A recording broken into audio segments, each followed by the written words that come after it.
Good afternoon, everyone. Welcome to all my lovely subscribers and viewers who've tuned in. Today, we have a very special episode of CampusCare Roundtable. From Kuwait to Singapore to Malaysia to US, we have dynamic personalities in the education sector, the stalwarts of the creme de la creme of education. And as always, we have our mentor with us, Mr. Shiv Khera, sir. Shiv Khera, sir, thank you so much for coming in. Thank you. I'm grateful to you Thank you for so having much, me sir. here, you and Lawrence. Yeah. Yeah. And today, for moderating this session, we have a very lovely and dynamic individual. Amol Arora, sir, is the managing director of Shamrock and Shamford Schools and is one of the South Asia's most awarded, prominent, and respected school educator. Amol Arora, sir, welcome to Campus Care Roundtable, sir. Thank you. Thank you so much. Good to be here once again. Thank you so much, sir. Our pleasure to invite you. So we will begin this session.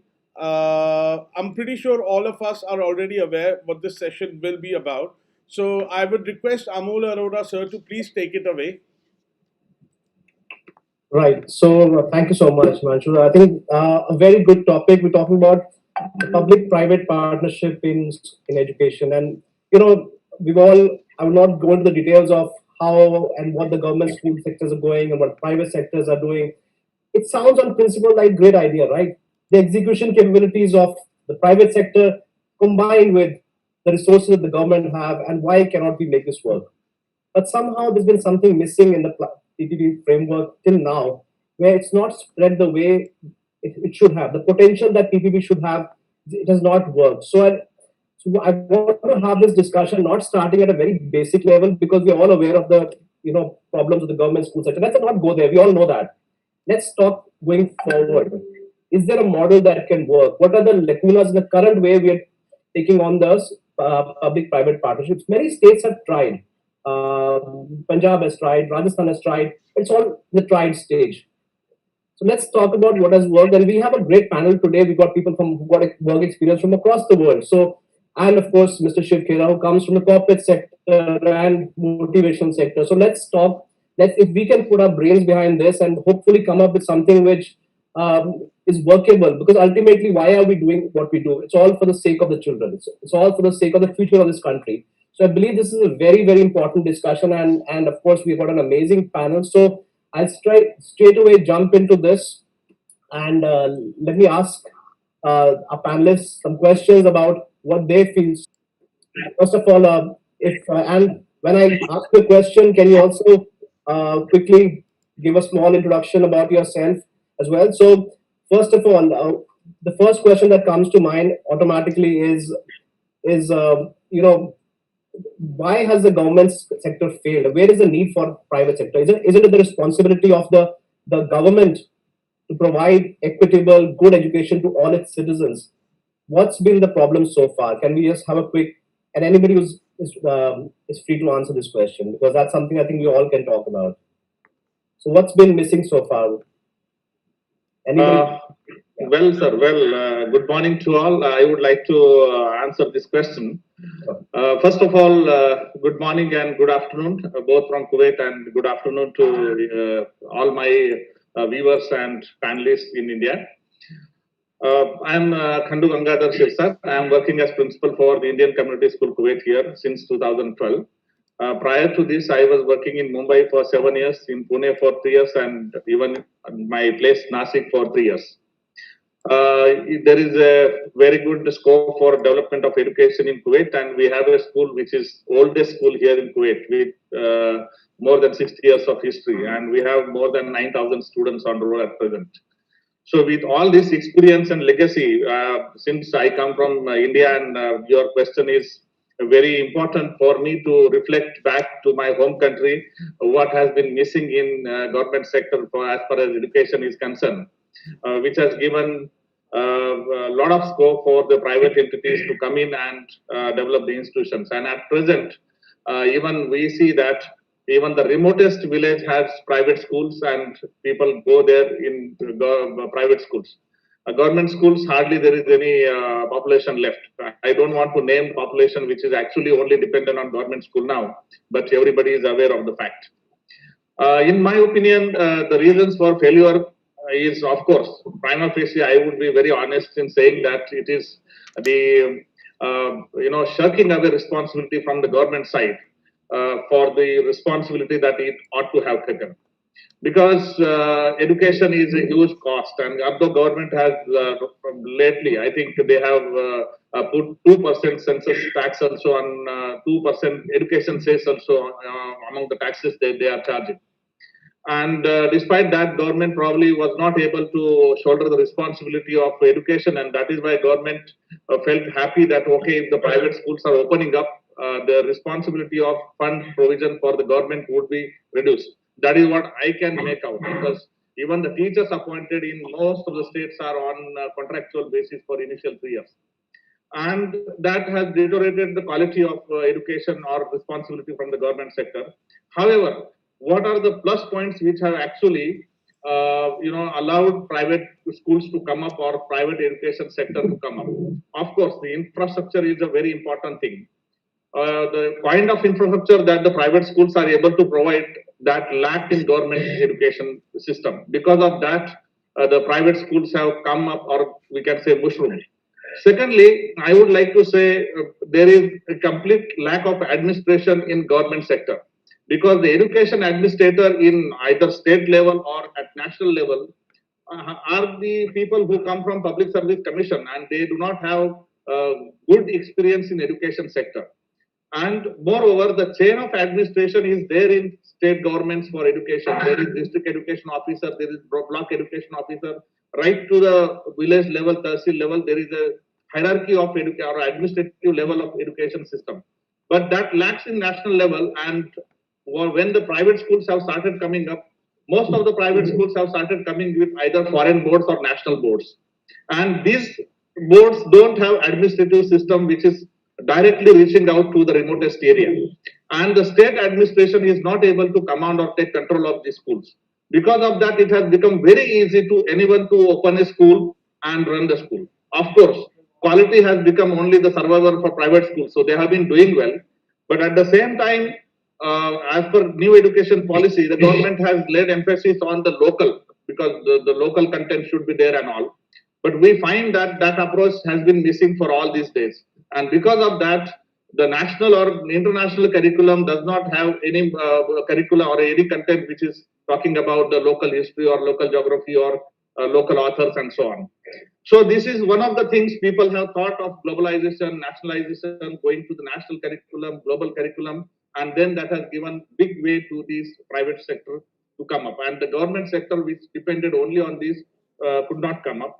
I would also say that the schools which are allowed to open, there is also no standard norms are there on paper, but which are not followed. Honestly speaking, in most of the schools which are affiliated to national or international boards, because of lack of administration, there will be a lot of leniency. The infrastructure leniency is there. Even the teachers are competent teachers as far as qualification and their experience is concerned. There will be compromise, and even the fact is not known. In government schools, the teachers are paid as per 7th pay commission, but in most of the private schools, the teachers are paid far below that. Because of that, the private school education has become very affordable even for the common people.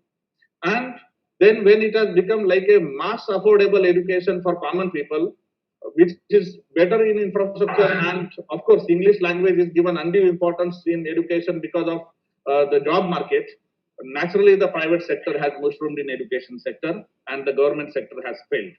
I would like to just conclude with 2 more points, that whatever this public private partnership we are talking about, there is always a fear that when the private entities will come, because we are talking about the commercialization of education. The new national education policy is saying that we will stop the commercialization of education, but it is not so. And I am very happy that many eminent people are coming up in taking the education sector as their social responsibility, and they are investing in education sector. But still, it is most of the time it is either with the businessmen or with the politicians, and which will, I am afraid, when public private partnership is coming, that time again it should not become a profit making companies coming in and trying to again take over the government schools. For that, I appreciate whatever is laid down in new education policy, but the approach of the private sector for taking over the government schools, they have mentioned about pairing and all that, but I will limit it to the facility oriented. The facilities of the private sector can be utilized by the government education institutions in order to improve their quality. And most important thing is that assessment and teachers training, students assessment and teachers training. Students assessment can be linked with directly the teachers performance, and the teachers training and students assessment, if there the private entities will play some role, then definitely there are chances for the improvement of the sector. I would like to finally conclude that hope that new education policy will be able to eradicate all these things, and the education will become affordable to the masses of our Indian population in the in the government sector, which will be at par as or as good as the I should say private sector. So these are some of the things which I wanted to say. And now I find that, for example, Maharashtra state, which allowed to open the schools based on company basis also, and even in new education policy also, they have mentioned that the same company law will be applied for the schools, even though they are running on a name of charitable trust. So this and to run the school on charitable trust in government in private sector, that also allowed a lot of people to come and do it as if a charity, not as if a professional service. So I think that will also should be taken care so that the government sector schools will also be able to function as good as the private sector. And I think I could make clear, because this is I would like to summarize that the government sectors has failed because of in total points, a lack of standard check on norms of the school, lack of administration, then lack of facilities, and lack of modern approach, or lack of we can say assurance of the quality from the teacher, although they are paid high. So these are the 4 5 schools, and lack of the importance giving to the local content or the local curriculum. Right. So this was all I should say because of that, and hope new education policy will take care of this. Thank you. Thank you so much. So good points raised, and I think that's a good start to when you kind of encapsulated the whole story. And whereas we know the failures of the government school system, we know what the private school and the concerns of commercialization and profiteering, which is always been a concern, and it's a debate which somehow we are not able to resolve as a country as to if an investor is making money, does he deserve to be repaid? And the aims of a for-profit player are not the same as the aims of the government, which is to spread education. So, Mr. Mehander, I'd like to straight away go to you, since you've also come from looking at India from outside. And if we just quickly give a quick introduction, and just what are your concerns about the public-private partnerships going forward? What do you think? How should it be structured and going forward? I think we've got a great start, and let's move forward and say what needs to be done now. Thank you, Mr. Amol. Yeah, very quickly, I served for 40 years with the Ministry of Education in Malaysia.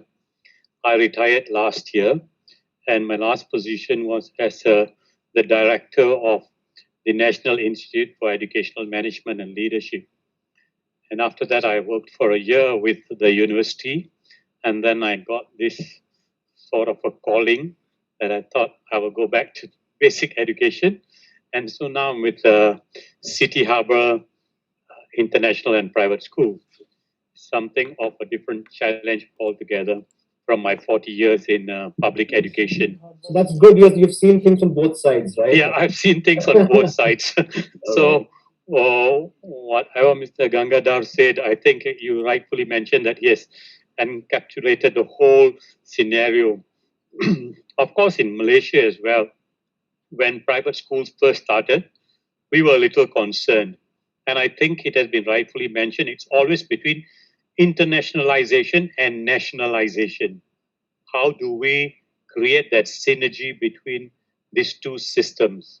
We do not want to lose that nationalistic feeling for the country. At the same time, we want that international perspective.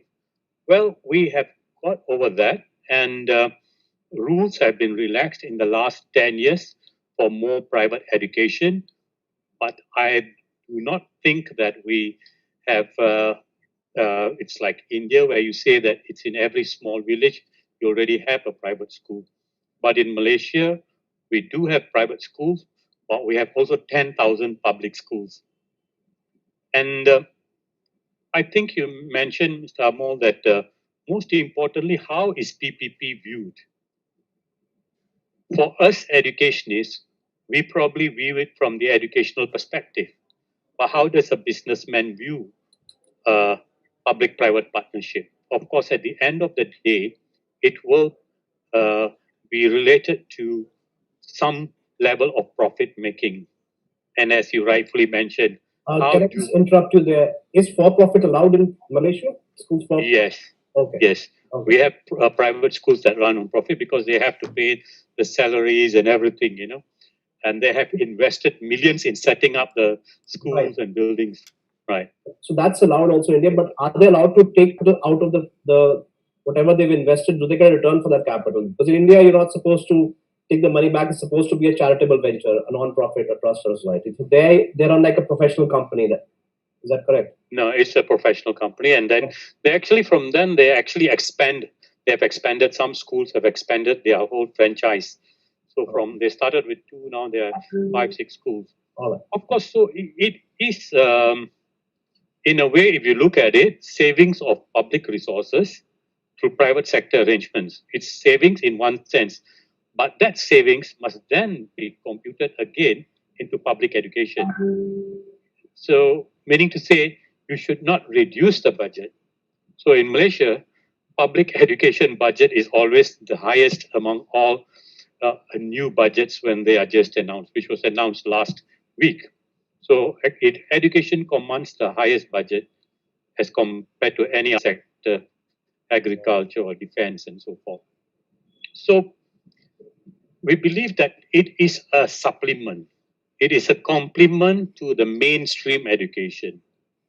It provides a different model of education for children in the country, for parents to have that option. Of course, we institute certain regulations and legalities are in place to make sure that there are certain subjects that are related to uh, the the country's history and the uh, the history and the current status of the country and all. So it's not like devoid from what is happening.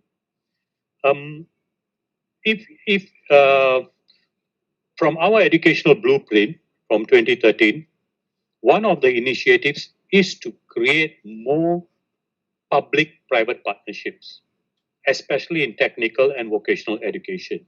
We know that certain courses cannot, because of the high cost involved in technical courses, we would rather have a collaboration with private institutions or companies that can actually run some of the programs. So, of course, there are challenges in whatever you do. Like I said earlier, it's Can I hard. just ask you a question? Is the primary reason for public-private partnership the investment and infrastructure, or is it the execution capability or the private players bring to the table? Which one is what leads the other? Sorry, can you repeat that? What's the primary driver? Is it the investment that the private players bring so that the government is shouldering some of its load on the private sector? Is that the primary responsibility, reason why PPP will work, or is it the execution capability of the private players who bring some extra know-how or some capability which the government feels we don't have, and let outsource it to the private players? Which one is the primary driver? Yeah, I think it is a combination of both. Okay. It's a combination of both.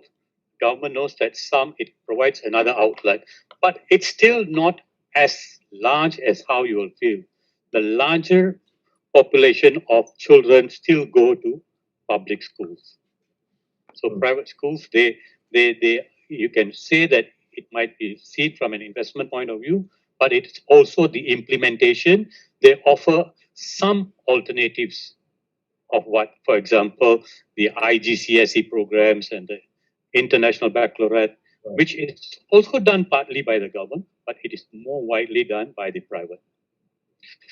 So I think in what's happening in Malaysia, there are challenges, but we are trying to find the best model, the best formula. And as I mentioned, if we want to go forward, as you mentioned, Mr. Amol, that today we are not going to dwell on the basics. If we want to go forward, I think we need to discover which model works best where. Is it with the non-profit organizations? Is it with corporate social responsibility approach? Is it a joint venture between public and private? What sort of approach works best? I think that PPP is not a one size fits all. We have to look at it from very different perspectives. If as soon as we think that the best practices from one place can be applied, and we think those borrowed policies can be implemented elsewhere, we might get stuck because what works in a certain situation does not work in another. And most importantly, what we would want to borrow may actually be the principles. The principles behind a good PPP program that can be transferred into another situation, but not the whole practice by itself. Maybe I will stop at this point. So principles, you mean the PLE at the end, not the PALs at the end? Yes. yes. PL is good point. I got me thinking for a second that you want to borrow the principles. No. That's the first thing that educators. Mr. Gangadhar might not be. Thanks. That's really good points. I think, and I'll come to you, Mr. Vikas. Amol sir, Yes. just, sorry to interrupt in between, but before we proceed, since we were talking about principles, Shiv Khera sir is here, and let's have a word from him about some of the thought points where he could also, enlighten us with. Sure. I've had a discussion with him on PPP, and I know how he feels. So I was just trying to lay the groundwork of the challenges in the education sector, which makes it unique. I know he's a big proponent of public-private partnership, so I knew he's going to have a lot to say. So Shiv sir, straight to you. How do you work in education? I would request Himanshu, that's nice of you. Let everybody finish and let me come back because no problem. Getting a lot of perspective. Go ahead, Amol. Get everybody's perspective and I'll come back later. Yeah, so I knew your thoughts there. I think everyone's waiting to hear from you. It's just the context I was trying to set with everybody, and that's why I wanted to go. So great that you're able to spend some time. Dr. Taha, I'd like to also come to you very quickly also because you're somewhere in the cusp of the private and you see both sides of the story very quickly, and you have a first-hand view which most of us don't because we come with our own frameworks and how we look at things. So I'd love you to also come towards the end because when we've had an overall discussion, so really appreciate if you could just wait for 10-15 minutes and come to Mr. Vikas and say, now Mr. Mehander talked about the higher education sector as well. How do you see it going forward? Because in higher education, as you know, our former education secretary, Mr. Anil Swarup, also talks about the education mafia, and words like that were used for the private sector, because ultimately for a private player, return on capital, I mean, we have to be realistic with it. We have philanthropy and charity, but clearly we're not going to be educate the whole country through philanthropy. That's not going to happen. And we have the government sector also, which is limited with its resources and execution capabilities. We all know that.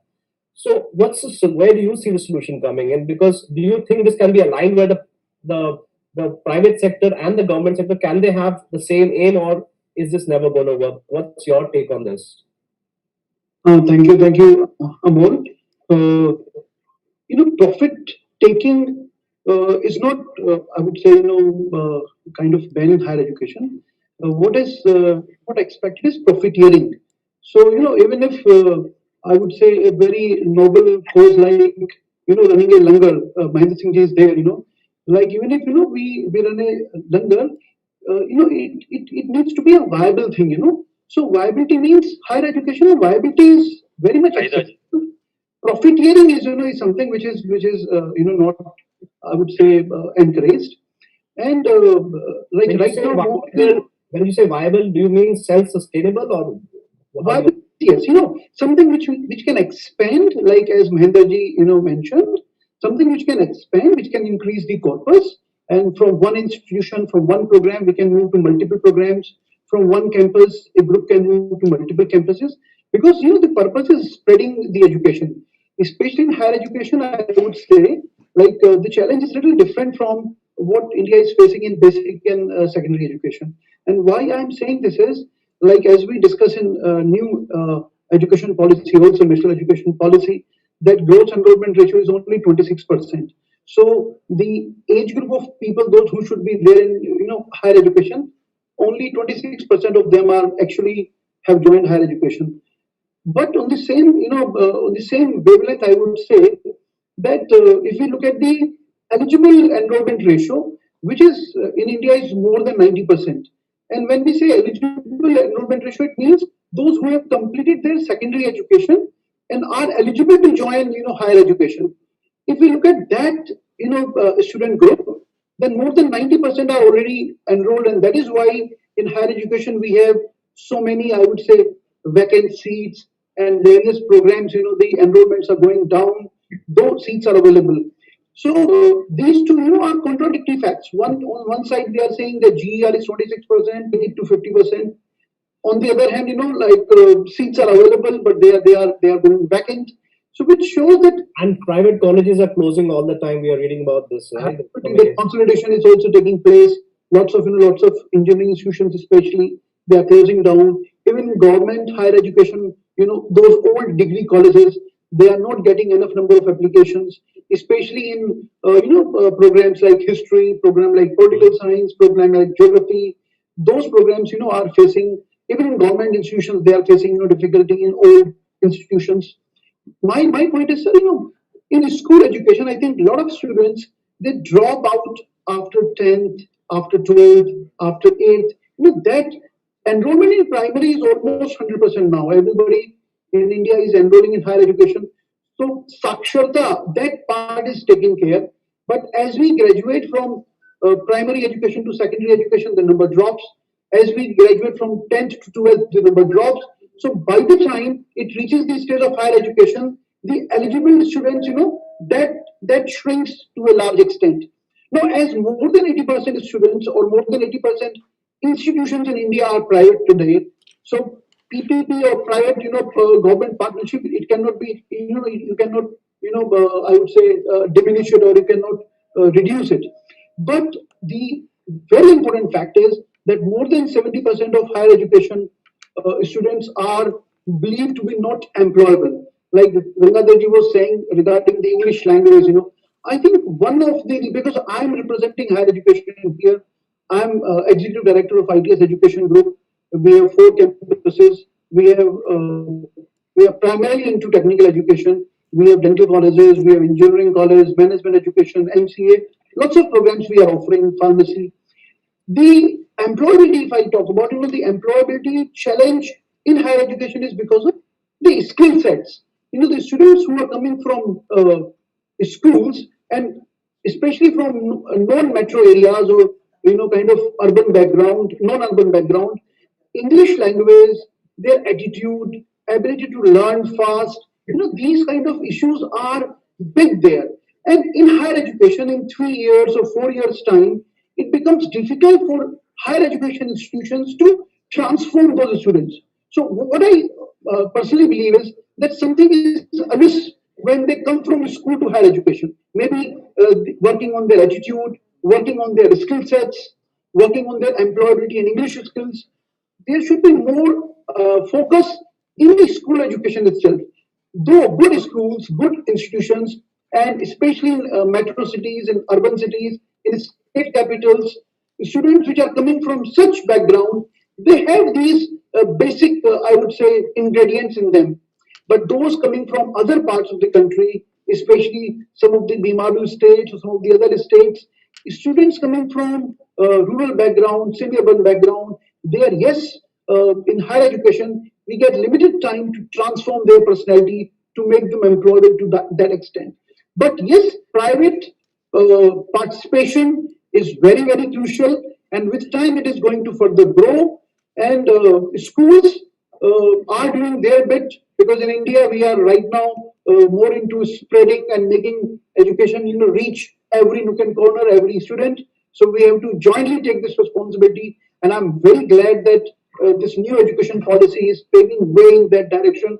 And I'm quite sure in next decade, next 5 years, 10 years, we'll be reaching this goal of increasing the gross enrollment ratio and making students more employable, more innovative, and more having more entrepreneur mindset, so to say. Right. Thank you. Thank you, Mr. Kas. I think you've clearly shifted the blame of employability on the schools. So let me go straight to the school sector and say, Harshit, if I can ask you, Mr. Vikas has talked about the dropout ratio. So let me ask you a question. Okay, let's talk going forward now in terms of the public-private partnership. And I think Jitendra, I want to ask you also this question, especially from the early childhood education also. If the government was to say take their hands out and say, okay, let's join hands, bring to the table. So Harshit, what would you say that this is what we bring and this is what we look for? This is what we would expect you to do, and this is the kind of relationship going forward, because that's partners are willing and they say let's get together, or two, a girl and a guy say they want to match. What do you bring to the table, and what do you feel the private school sector brings to the table, and what do you think the government can offer on their part, which makes a partnership going forward? If you want to use that word, which is used very liberally in the corporate sector, the synergy word. If you want synergies, how does it come across, Harshit? Yeah, very good afternoon, everybody. In terms of synergy, when we're speaking about one thing which when we're speaking of higher education, there is mandatory NAC accreditation, which they have to do in every 3 to 5 years of cycle. But what we see in the school level is where there's something accountability for the private sector part, which government can really take care of that thing. You can have government sector inspections and audits, which the CBSE and the personal or the private boards does. But what is really essential is grading the schools, which only the government can do, making it an official document that as the colleges and the universities, they are not accredited. In the same manner, you have a school accreditation as well, which is mandatory. And NEP do speaks about the same, the role for the NADET and all the standards and the things. But I always believe in a country like India, everything doesn't work with the rules and regulations. You have so many things on paper, you have clauses, this, that, but what really happens is the ground level practicality which we are speaking about. And what the other thing which the government can synergize with the private thing is an innovation. We do have when you see for IIMs or IITs, you have incubation centers officially launched in the higher education part. Why can't we have school incubation centers? Yes, the government on one side they have Atal Tinkering Labs and all that under the Atal Innovation Mission scheme, but everyone cannot approach to ATL. There are certain norms, bonds for 20 lakhs, this, that, which you have to comply with. Why not a research or an innovation center is mandatorily from K-12 education system? It's the need of the hour. And the other thing is support. During the COVID time, we have seen that many of the private institutes, yes, the government has come up with a lot of circulars, you cannot deduct this amount, this and that. But even the private entities, somewhere or the other, they look up to the government to support them, have a separate budget, not just for the government schools, but for the private entities as well. So synergizing in terms of the administrative and management part as well, which is really forward in terms of the finance part, where there's a proper accountability both on the government side and on the private institute as well. So innovation, finance, and obviously, something known as, which we say for the GER, that is really wondering us as the gross enrollment ratio, which the NEP does speaks about. You see, hardly any parents nowadays, be it the middle class people, lower or upper, forget about the elite. No one is interested to send their children to the government schools. Why? Because they are not into much of the English teaching medium or so. So people are shifting from government schools to private schools, be it low managed private schools or middle or higher level managed schools. So the government and the private schools should have certain uniform standards that be it government school be it private school, our Indian students or students at large, they are getting the best of the education. So that standards can only happen in accreditation when we have proper accountability by accrediting standards so that we may not write in our website, okay, we are the top one, top two, ranked by a private institute, ranked by a private award giving ceremony because awards trend now. Everyone gives money and gets awards, this and that. So even the school should have in brackets accredited with this grade, accredited with this grade. There is a lot of loopholes in accreditation as well. There are a lot of blames, this, that. But what happens when we have a quality accreditation mechanism, which indeed is a need of the hour for the Indian schools, and in this, real synergy can happen between the private and the public sector for the same. So Harshit, you've mentioned some things like you're looking for more inspections. You welcome more inspections to your school, and I can see Mr. Vikas, who's already in the higher education sector. He knows what that means. So there's a cynical smile on his face about that. But of course, it's in theory it's good. I know I have my concerns about how these traditions are also managed, just like the awards. So of course, but that's the way forward. And of course, I think Jitu, I want to ask you now. You've been waiting very patiently. Also, that you know, it's the approach of the government also, right? You and I have been part of the groups where, especially when we are facing the brunt of populism amongst politicians, where they say they don't pay the fee, don't do this. On the other hand, do you think a PPP will work when the private partner is always insecure that the government may just say, okay, don't pay fee, and if you're not doing online classes, then do this. I mean, these kind of notifications coming in from anywhere and everywhere. Do you think with that, it fundamentally needs to first the government needs to, at large, as a society, we need to be clear: do we want the role of private sector or not? Do you see that happening? Do you think that's a big roadblock? Because for anybody to shake hands, and we've seen that with the public-private partnership in the computer education sector, where the vendors were not paid money. They installed the hardwares in all these schools in government, and government just said, "I'm sorry, I don't have money." And now, when it comes to populism, where there are 1,000 parents of a school, and the politicians feel if I keep them happy, I don't care about the operator because he's just one vote for me. I want to keep 1,000 votes of 1,000 students. So, do you see that also as a big reason why public-private partnership may not, why the private players? Because you also and I, we don't deal with the government sector in spite of our capability of large scale executions. We could be a big asset with the government, but we do not want to do that because that attitude of wavering of politicians, especially when it comes to the word which we used earlier, profit and profiteering, commercialization, these words make politicians very uncomfortable. So what's your take on all this, and how do you see, do you think we'll ever be able to overcome this? So two, 3 points, right, with what you said. First is somehow, our entire, I'll take the liberty to call it industry, the entire education sector is being viewed as, we have to be altruistic by nature, right? So we should be completely selfless, we should do everything for the betterment of the society, but all our investments and the time and all that comes into should take the secondary importance, or should not be important at all. So I don't know where this entire term of not for profit. I tried to search it on Google and try to go through the constitution where it is saying that we have to be not for profit. In fact, I come from the early education sector, and it clearly says that the government shall endeavor to give preschool education. So government in the constitution it says shall endeavor, which means will try hard, should try hard, right, to give this education. But when it comes to private players, somehow the responsibilities and roles are completely different. Now I'll talk from the preschool sector part. Now, I don't understand. On one hand, we are saying that 100% FDI is allowed in the education sector, right? And I'm saying this because I belong to a private group. This group runs preschools not only in India but in USA, in UK, UAE, Hong Kong. This year we were supposed to, if not for COVID, but we were supposed to launch in Egypt and China as well.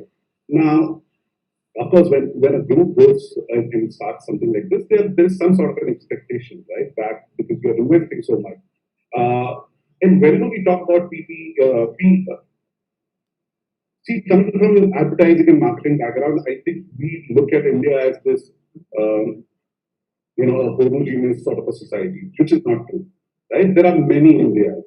So when we came in India, we were very clear that we are going to be targeting or we are going to be working, servicing the upper middle class section of the society. Now, we also have ambitions to go down and go at the grassroots level, and we're doing few things with it. And I know you were saying that we have the capability, but you have always shied away from it. But I think this is the first time we are trying to get into the grassroots level. We've launched something called Kido Village program, where we are going and training teachers at ground level, so that they can take this international curriculum, which is our proprietary curriculum at the grassroots level, and we're not even charging it. We're just taking place at $1,000 from a teacher per month, right? Sort of a fee, indefinitely to educate at that level. So coming back to the way India is structured. So PPP, as Mr. Singh also said, right? There is no fixed formula of PPP. First of all, as I said, India is not a homogeneous country. We have to go down to various levels. Beside that, at a low cost structure, what is going to work is, public social responsibility going to work, is PPP going to work.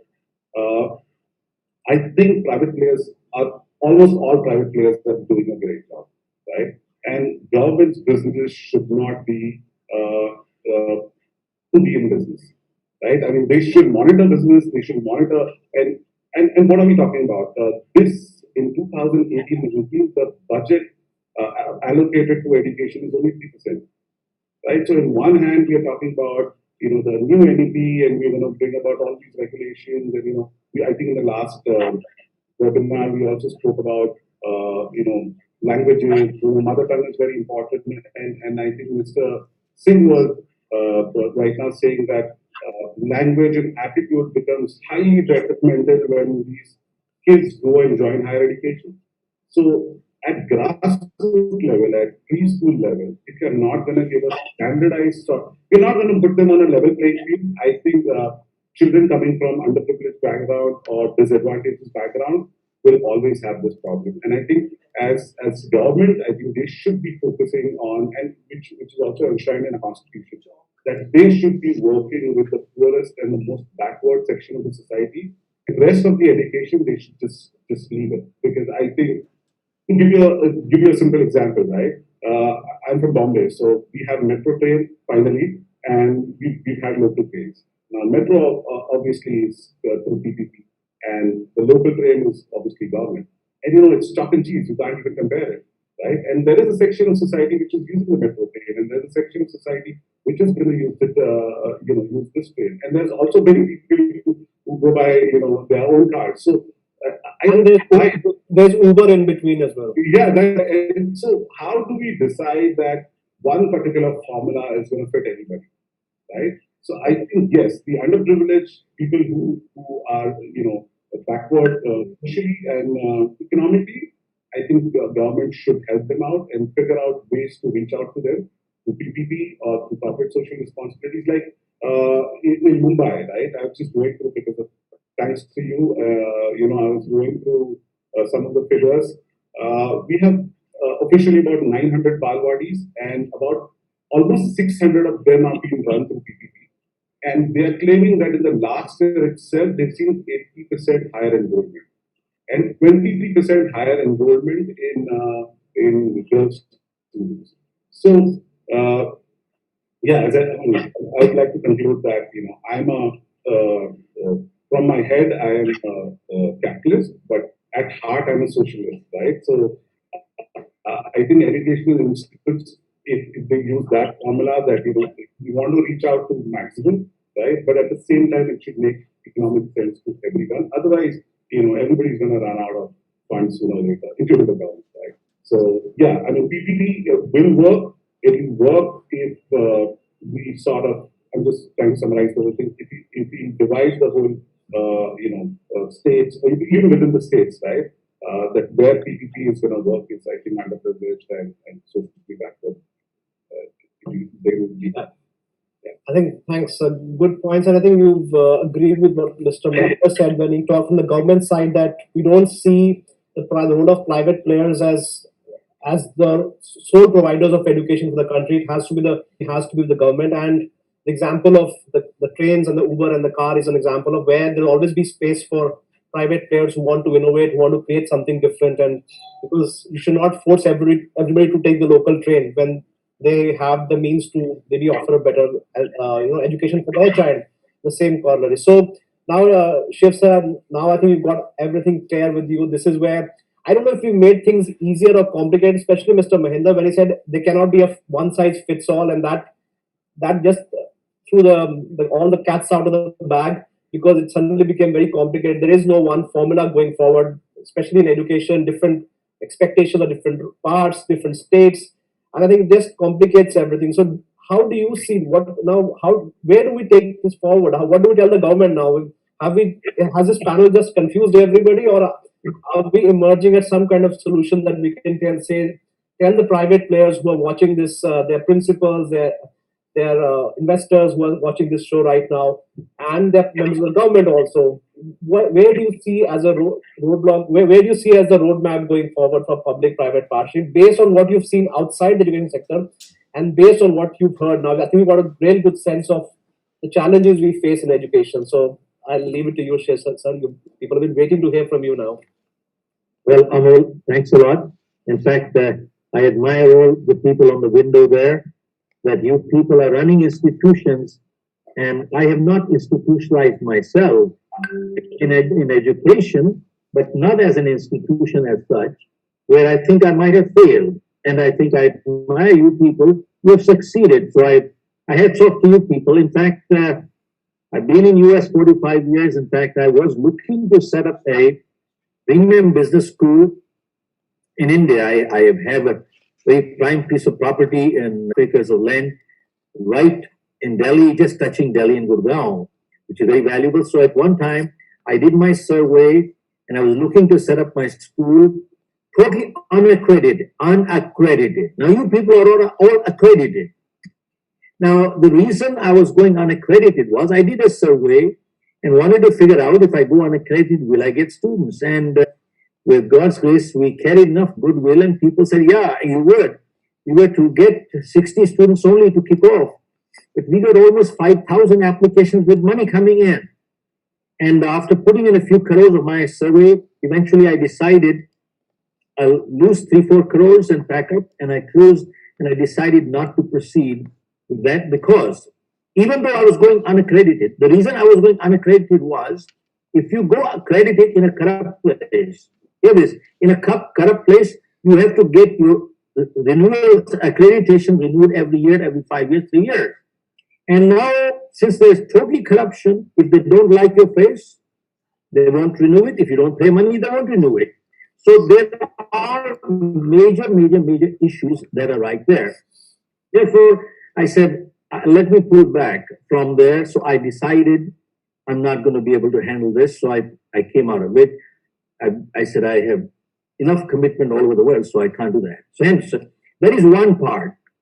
Now, coming to the second part, you see, I've heard many issues, concerns, problems. You know something, Amol, it is not that complicated. I heard there are many Indias within India. Of course, there are many Indias. That means any one family, if your last name is Arora, there are 7 Arora families within your own house. Look, that does not matter. It makes no difference at all. And that is nature all over the world. You just look at, I'm just sharing with an example. You see, McDonald's, now, take this in the right comparison of what it is. McDonald's is all over the world. McDonald's has a culture. Now, every department in a company has a subculture. Right. Now, just like a school has a franchise, you got Shamrock, school has a franchise. Now, you got 100 franchise outside. Now, every company has a culture, but every department within a company has a subculture. Great. Now, If the company culture is weak, the departmental culture will take over. If the company culture is strong, the department culture will follow suit. Therefore, how do you want to see? If you want to grow, how do you want to see a strong company culture or a departmental culture? And say a strong company culture. There are very minor things which need to be tweaked to customize to the local environment. That's all too very minor. But 99%, 90% is going to be customized. Without that, there is no way you can run. Now, I heard many people talk all different things, but you came across PPP, this thing, PPP, DDD, or you can come up all these things. You know what? I find the biggest challenge anywhere in the world where education has been missing is or messed up is there is corrupt politician. They have no far-sightedness. They're short-sighted idiots. And their only one purpose is to win an election. They don't give a damn for the next generation. They don't give a damn. Yeah, Shiv, so that's how the rules have been framed, right? You can't blame them. That's how democracy is. No, there is not democracy. There is messed up democracy. There is a good democracy. There's a messed up. Then there are dictatorships that are wonderful. Look at Singapore. Then that dictatorship is wonderful. What's wrong with that? Yeah. So my point I'm trying to make is don't look at this democracy did it or dictatorship did it. No, none of them. There are democracies that are stinking and there are dictatorships that are wonderful. It doesn't matter. So now are you going to look at the form of the government or the people behind it, the character? So my point I'm trying to make is, in fact, a gentleman, Mr. Vikas Singh, made up employability. He talked of employability. He talked of 60, 70%. NASDAQ came up with a report. 90% of graduates are not employable. 90%. Now, let me share with you one more. In fact, Narayan Murthy, I shared the platform with him. The balance 10% is also question mark, which includes the IITs and IIMs. Now, come back to it. You see, Amol, it shocked me when I heard this. Do you know, to get into an IIT, there are 2, 3, 4 million people who apply for IIT and only 20,000 people have to be taken in. I don't know. My numbers could be off, but it is a minuscule percentage. Out of 30, 40 lakhs, only 20,000 have to be taken in. That means the 20,000 are taken in. They're the cream, man. They are the cream. So intellectually, they are phenomenal. The IQs are phenomenal. Otherwise, they would not qualify. But let me ask you, where do you have one of the highest suicide rate? Also in the IITs. They're great intellectually, emotionally, they're messed up. Because for the last 5 years, they've been told to do nothing except study, right? They've been told not to look at the life outside these physics, chemistry, and math. So, public-private partnerships. You see, a lot of things, they are not complicated. I'm not kidding. They're not complicated. You see, we just think and talk to sound wonderful. They're not very complicated. All you need is to make sure a far-sighted man who says the national interest is above my own and I'm looking at the coming generation, not my coming election. That's all. I'm looking at the coming generation and not the coming election. And you know something? That one person, he does not have to himself be a PhD. He does not have to be. You know something? A good leader always makes a team. It always makes a team. There is no ready-made team. You make a team. You can get these people on the panelists here, Mr. Karan, Mr. Vikas, everybody. I mean, they're so well qualified. It's a good team. All we have to do is put a good team and you're ready to move. I'll share with you one thing. You see, I had a who has about 5-10 schools. They came to see me the other day, 2 weeks ago, and they said, Mr. Khera, I only needed a name change in my school. Only one name change in my school. We changed the name. It took me 2 years. I couldn't get it done. Couldn't. Then one person came, a friend of mine, he said, you're wasting your time. Just give me 5 lakhs. I'll get the job done overnight. I paid 5 lakhs. The job was done in 15 minutes. It was done. It was over. Now, you need a PhD. What's wrong here? Do you need a PhD to understand that? No, definitely not. You need to frame policies, education policy, this policy, education. You can create any policy. Nothing will work unless you got people running that place who are honest. I don't care what policy you make. Eventually, there are people running. Who are the people? The people are running is the politicians, the bureaucrats, because bureaucrats have to report to politicians. Bureaucrats report to the politicians. So my point is, eventually, it all comes down to, you see, coming back into the profit, since it is not profit, FDIs don't come in. If it's a profitable venture, FDIs will come in right tomorrow. And on purpose, there has been a big gap between demand and supply. You go back 30 years ago, 40 years ago, two kinds of people who ran schools. One was the politician. Second was the genuine philanthropist. Right. To them, genuine philanthropists ran a school. Right. They were patriotic. They felt for the country. And the second group was the politician, because demand was great, supply was not there. And the guy, even by making it non-profit, the guy was making money underhand, tons and tons, which you cannot make otherwise. And they were making indirect money like you would not even believe. So they kept that gap and they called it non-profit. So you can't get in. Set other people outside. I would, if I was taking a policy matter today, I'll make it for profit even right tomorrow. And the cost of running a public school today per child, somebody told me, I don't know, it was their calculation, he said it is 8,000 rupees per child. Yeah. He said, I can give the same education per child for less than 5,000 bucks. 5,000 bucks, I do it. Now, you tell me one thing. The taxpayers' money is going to waste right now. So when people say, oh, 2%, 3%, 4% of the country's budget, no, we need 5%, 8% country's budget. 8% doesn't mean anything. You know why?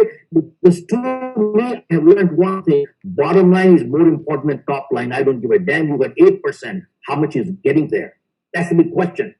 It's like spending on a car which is broken. How much can you spend on repairing it?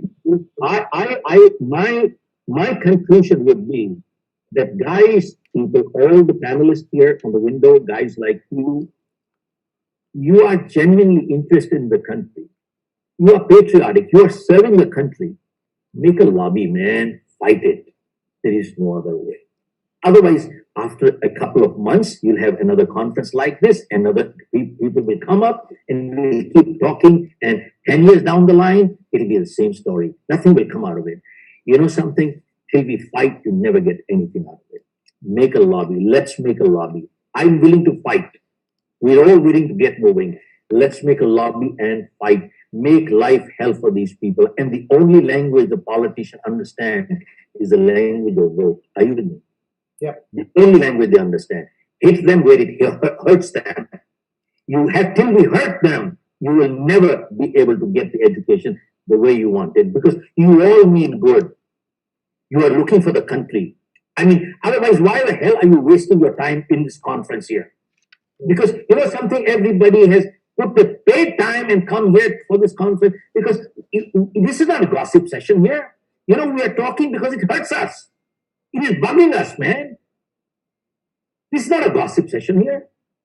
So my point I'm trying to make is there is no other way. My only answer is a one solution. I've been listening for the last 1 hour. Bottom line really comes down to is get your lobby moving. I'll tell you one more thing. You see, I have been doing corporate training for the last 30 years. And I have learned one thing. I do training for Lufthansa, Johnson & Johnson, HP, and so on. And I've learned one thing. A good leader takes a stand for something and takes a stand against something. They're not neutral. If you're neutral, you're a politician. If you're neutral, you are a politician. You take a stand for something. And when we do corporate training today, we tell people that what I am doing in your organization is repair work. I'm repairing. Now, if you prepare them, you won't have to repair them. Where do you prepare them? You prepare them in schools and colleges. Our schools and colleges have not done their job. That's what we are coming to repair here. And I had the Dean of James Cook University from Australia, the Singapore campus, attended my program. And after he attended, he said, I've been in the education and teaching for the past 30 years. And he said, I haven't seen anything like this. And they partnered with us. And in the Singapore campus, we're starting a leadership center of leadership excellence. And we created a program called Prepare Them, Don't Repair Them. Prepare them, don't repair them. So my bottom line is that only one thing is, you want to get a full lobby, fight it, let's get moving with it. And two, get moving on the character education. Curriculum makes no difference. I'm not kidding. Curriculum makes no difference. They'll pick up enough anywhere. Curriculum and content is on your phone right now, so that's not even it should not. It's no difference. Yeah, great. So I think really, really good point, especially about the lobby and especially about good people. I mean, I think again, I'll go back to Mr. Anil's room. He's trying to do this with a hashtag nexus of good, where good people should come together for the sake of the country. But it's something that we are right now where we are is it's a democracy, and it's difficult to get 1,000 school owners together, but it's very easy to get 1,000 parents together and approach the local politician and just to appease them. So I think it's a good start, Shiv sir. I think we should all do more together. And I think COVID has brought this opportunity where people from different groups have connected much more in the last 3-4 months than they had ever done in the last 20 years that I've seen. So again, what about now that Mr. Shiv talks about the lobby and everything? Is there anybody who wants to talk going further? Do you see a roadmap after this? This is okay. Good to see that. Do you see it practically being done? I open this question for anybody. Do you see this happening in the near future, or is there a scope for something like this? Or as long as private players have to hide behind the non-profit, they're scared that I hope I don't say something when they come after me.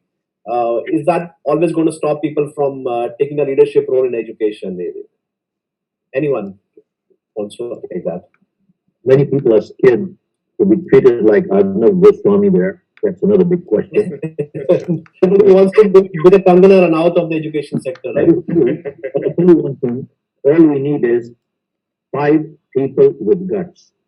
5 people with guts. You see, Amol, you don't need more than that. I'm not kidding. More than 5 is a nuisance. Just all you need is 5. And I'll tell you, the country is hurting. All people who are running schools are hurting. Parents are hurting too. They all are looking for some good leadership and move forward, and people will follow you. Absolutely, they'll follow you. And I'm ready to move on if you like, anytime. You can definitely, and we'll count you in on this. I think having your name behind it would make a lot of sense, and rational thought would come into the process in the other side as well. But I think going forward, I think Mr. Vikas, you wanted to say something on this, and also the core difference that I always keep thinking is profits versus profiteering. That's where the line we're not able to draw as a country. If you can draw that line, I think most parents are okay with the idea of for profit. They don't mind where the money goes. What they don't like is fleecing by the private operators, where you're supposed to buy books from a particular guy which is overpriced, or buy 5 sets of uniform because the school wants to make a cut on every uniform. That's what really hurts parents. So the problem is we're going after profits, whereas the focus of everybody, the good people in the industry and the policymakers, they're very smart bureaucrats in the government who understand all this. So that difference between the profit and profiteering, Shiv sir, is there a way to differentiate and draw a line and say, okay, this is where, because you thought of opening an institute, so you've had that thought on the other line. I'm sure you've considered all these, the non-profit and the for-profit models. Is there a way to somebody because the country needs a lot of investment, and there are a lot of people who see that demand, as you said, there's a huge demand for good education. They see the demand, they have the capital. If the government says, yes, please invest, we allow you a return on your capital, but don't fleece the parents. Isn't that a great framework to start with? I think if I heard Jitu right, he comes from a marketing background. Is that right, sir? That's correct. Yeah, that's correct, sir. Is that right, sir? Yeah, he lost his hair. That's why he lost his hair. Now we sit right from the marketing side. Jitu the right question. He'll go to answer. Let me ask you: take any product. Take this mug. How do you price this one? You see, you just said the difference between profit and profiteering. Right. How do you price this one? You know something, till now, it was non-profit. Hey, hear me out. It was non-profit. And the kind of money the politicians are making, that's called profiteering. Right. You understand? They were blackmailing you. They were blackmailing. They were squeezing money out of it. That was called profiteering. So it's not difficult. How do you price any product? Any product, every product out there in the marketplace, you have to correct me if I'm wrong, sir, is based on quality and two, demand and supply. Two things: quality, demand and supply of the product. Quality and demand and supply. And thereafter, you start pricing the product. So therefore, this is how, if you have enough competition all over the country on schools, people have choices, man. You have to give them value, otherwise you're out of business. You have to give them value, otherwise you will be out of business. You will have to price it right and give them value for money. You know something, today, nobody questions, nobody looks at price. They're always looking at value for money. Right. Nobody looks at the price. I don't take pride in that I'm probably the most expensive, expensive means highest paid consultant in the country. But I don't take any pride I'm the cheapest consultant. Why do I have to be the cheapest consultant? Same thing is true. Am I giving value for money? If I was not, I wouldn't be booked for 3 years in advance. My point I'm trying to make is pricing is always determined by quality of service and product you're providing, and two, demand and supply. Two elements decide it. And that is where you get your profit out of it. Shiv sir, but in education the challenges are the parents don't have many choices. So if one school starts fleecing parents, it's not easy to shift as easy as to buy another mug or buy a new toothpaste. I don't like close up, I can live with Colgate. It's easy. But for school it's not that easy, and parents don't have a choice. So aren't isn't that threat? Can I say something here? Monopolistic behavior by schools. Amol, that is only because, in fact, you answered your own question, that is only because of demand and supply, sir. Yeah. Because it is shortage of supplies, therefore they have no choice. So you mean supply, people will come into that place where you see there's a demand. And then, as any kind of marketing concept, you must give incentives to people to come in. Any government all over the world, why do they incentivize anything? You incentivize because you want to come up. That's why do you have depreciation, somewhere more, somewhere less. Why do you have more depreciation? Because you want to incentivize. That's where you get more investment coming in. So you must incentivize and let people come in and make a timeline. Make a timeline and let people come in. And people who are running a private school, what says that the government cannot ask them to be philanthropic also. All right, this is run two shifts. One shift is for your profit, one shift is non-profit. Let the country benefit out of it. What's wrong with it? The infrastructure is already there. You're not doing a second infrastructure. What's wrong with it? There is no cost other than your running cost. There are multiple ways of coming to solutions. Look, many ways of coming up solutions.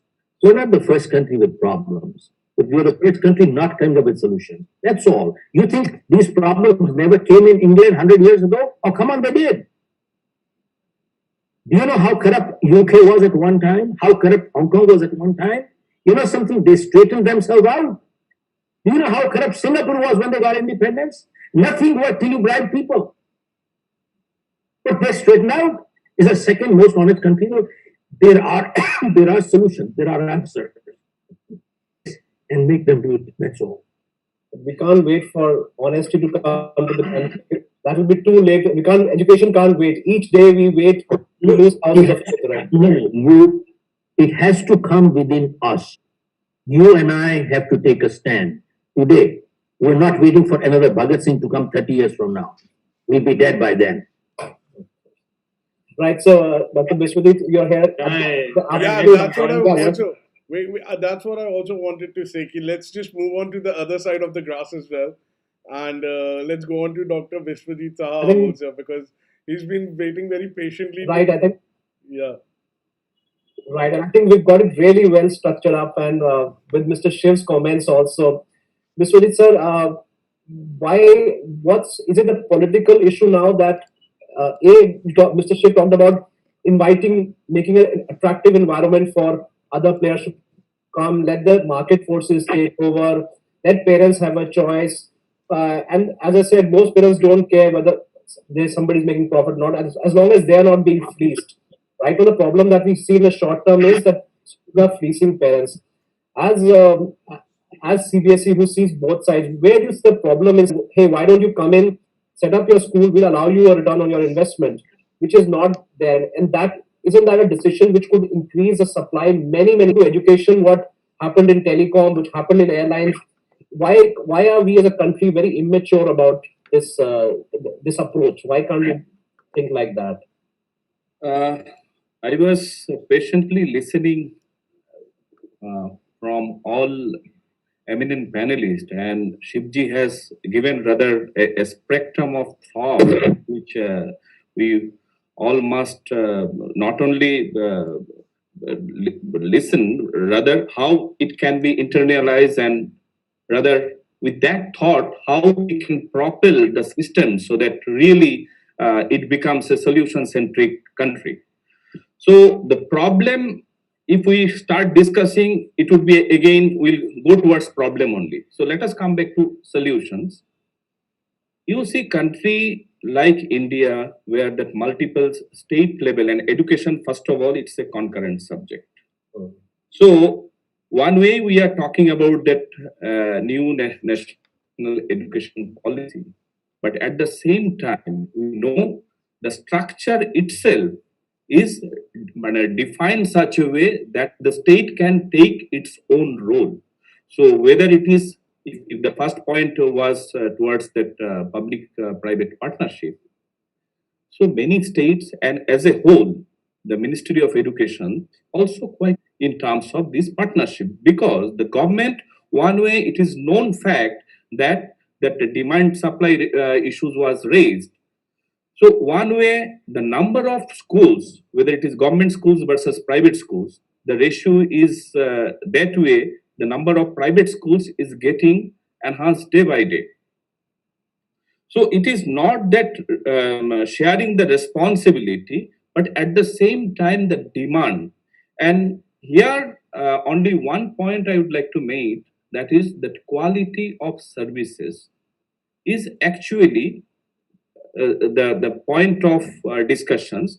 Based on that quality of services, the people are going to decide what kind of services they would like to take. No matters it is a government schools or a private schools. Think of Kendriya Vidyalaya model, Johor Navodaya Vidyalaya model, and even many state government schools. So they are sometimes far better than eminent branded private schools of the country. Okay. So in the one side, we have this kind of examples. On the other side, we have a kind of examples where only two teachers is managing the entire school. Right. So those things is actually the point of discussions, and how we can solve this problem. It is both, it is not always the responsibility of the politician. It is state, both bureaucracy and government. In total, we need to see that how this recruitment are being carried out, that the process is quite defined, but some abnormality what are being pointed out by eminent panelists are need to be looked into in that way, so that there is enough scope for the private partnerships in terms of. Can I just ask you a question? Then that goes in line with what Mr. Shiv and Mr. Harshit also talked about.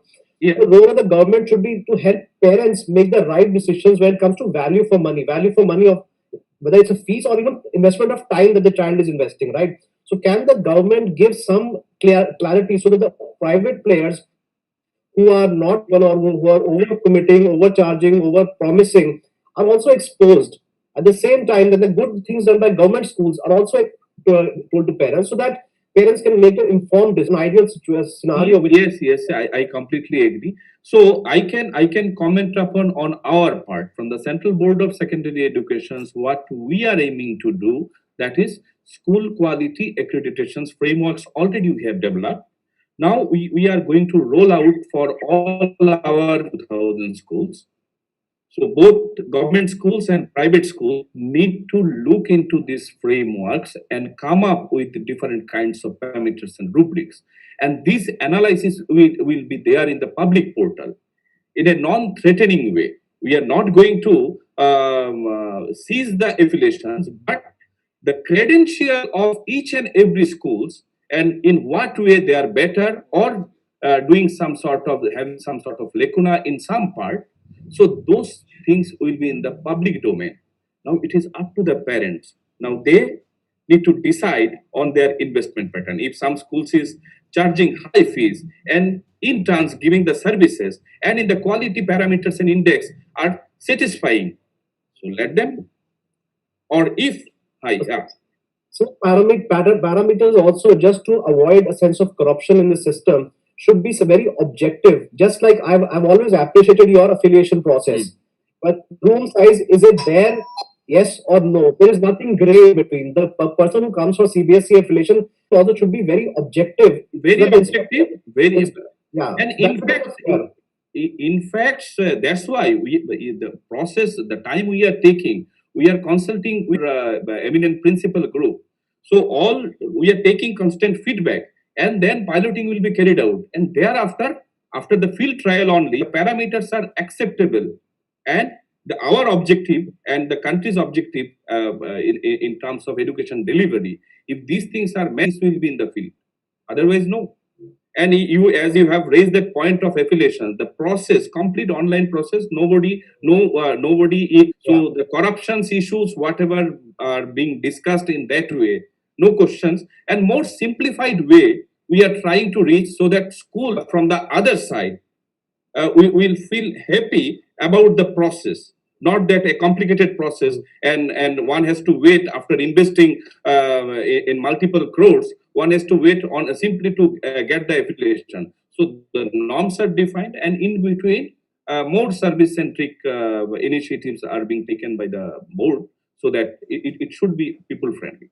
Yeah, so I think that's clearly the way forward, and I think CBSE has stepped in well. The concurrency of education is something which we can always discuss on. It creates a level of bureaucracy, but I think every state has a right to preserve their own culture, because we are not just many Indias, we are different countries altogether. So I think, so that again, just like democracy has its side effects, education has its side effects, where there are multiple parties and you can't have a one policy fits all. But it's great to know that CBSE is taking forward. Is there anybody else who would like to? We have a great year right now with Dr. Biswajit Saha, who's very open and sharing. Is there something that you would like to pitch in, that you like to give him when it comes to this?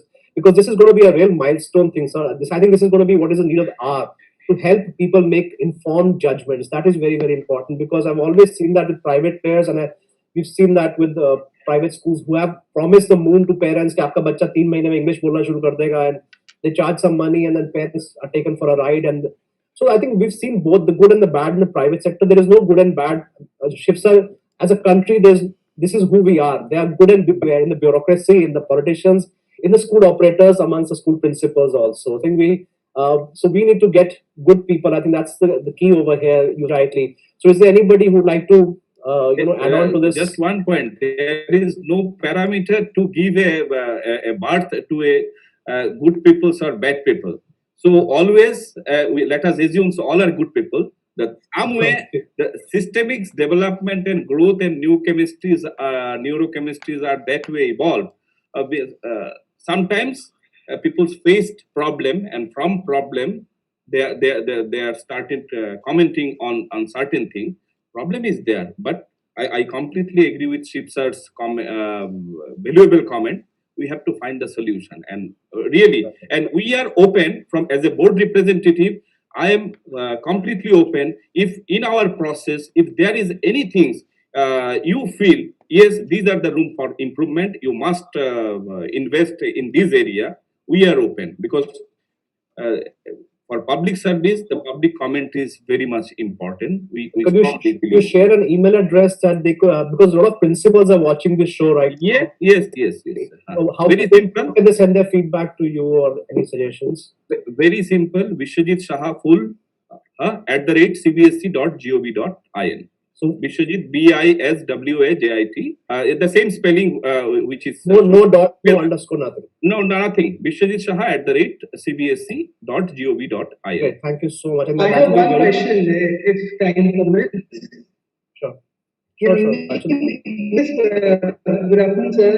Maybe this question goes something off track, but what always strikes us, we keep on speaking about equity. We say equality and equity. We always focus on equality, but we never understood what equity is all about. And implementing equity is, people say it's impossible, people say it's very difficult. But how can CBSE, as your director of skills training and education, so how can we really effectively, in a sampling method or somewhere, train our teachers to really imply equity in education? Because at the end of the day, teachers want to teach in every classroom, it's not the management. So equity is really something, and equity is the foundation for creativity and future talents and potential. So as CBSE, can our school is a new school, it's coming in Siliguri. We soon will be going through affiliation. So I always think that how can we really imply equity in education? So procedure, something training aspects if you could encourage to find the potential of each and every child to reach up to the average standard performance. So how do we promote equity in practical? Yes. You see, first of all, which is readily available in our platter right at this moment of pandemic's time. One is a module on experiential learning. Other is competency building. So the point, as you are raising, equity for whom? Equity with respect to child-centric overall development, and other is how he or she behaves out of campus. So all those two courses are there, which a teacher must take, and it is mandated by CBSE to take this course from Diksha portal. It is free of cost. This is one course having 5 modules, another having 4 modules. So you may ask your teachers to go through. Besides our 16 Center of Excellence, they are constantly engaged in teachers' capacity development. And during these pandemic times, we have trained more than 450,000 teachers. Of course, through online mode. And here, from subject enrichment, development activities, and leaderships for principals and others are very much embedded. So one has to just go through CBSE academic site training portal. The list of activities are very much there. Based on the interest of the teachers, based on the interest of the schools, and even if any specific school demand CBSE, yes, we need training on these subjects. So which are not listed in our regular calendar, we are supposed to deliver. Thank you. I think Dr. Saha, even after the lockdown finishes, you will continue, because now this habit has changed in CBSE and in teachers also to be sitting in front of a computer and undertake training. Earlier, the process of sending trainers or teachers having to come to one location was very expensive, not practical because mostly our women cannot travel, families and all. So I hope this will continue even when schools reopen fully, and you will continue this culture of training through online, which is one to many. I think that's something which we are getting demand from both way. Some COE already last week demanded to start the physical training, so they might got the demand from some of the teachers. So it will continue. Both blended approach will be there. Can I ask you one question which is not in the syllabus of this panel, which is concerning a lot of school owners, is the 5+3+3 formula. A lot of schools are feeling, are we going to split the schools into smaller parts? My understanding is it's more of a curriculum divide rather than a physical divide, because there's only one school of 1-2 acres. They're not going to make middle school, primary school like USA did. So people are scared that will preschools be till class second? I said no, preschools cannot accommodate children in class second because preschools don't have the space. But it's more of a curriculum approach to the curriculum, which has to, right now everybody's having the same curriculum focus, 10+2, we follow the same approach. Now it's different philosophies for different stages. Is that correct?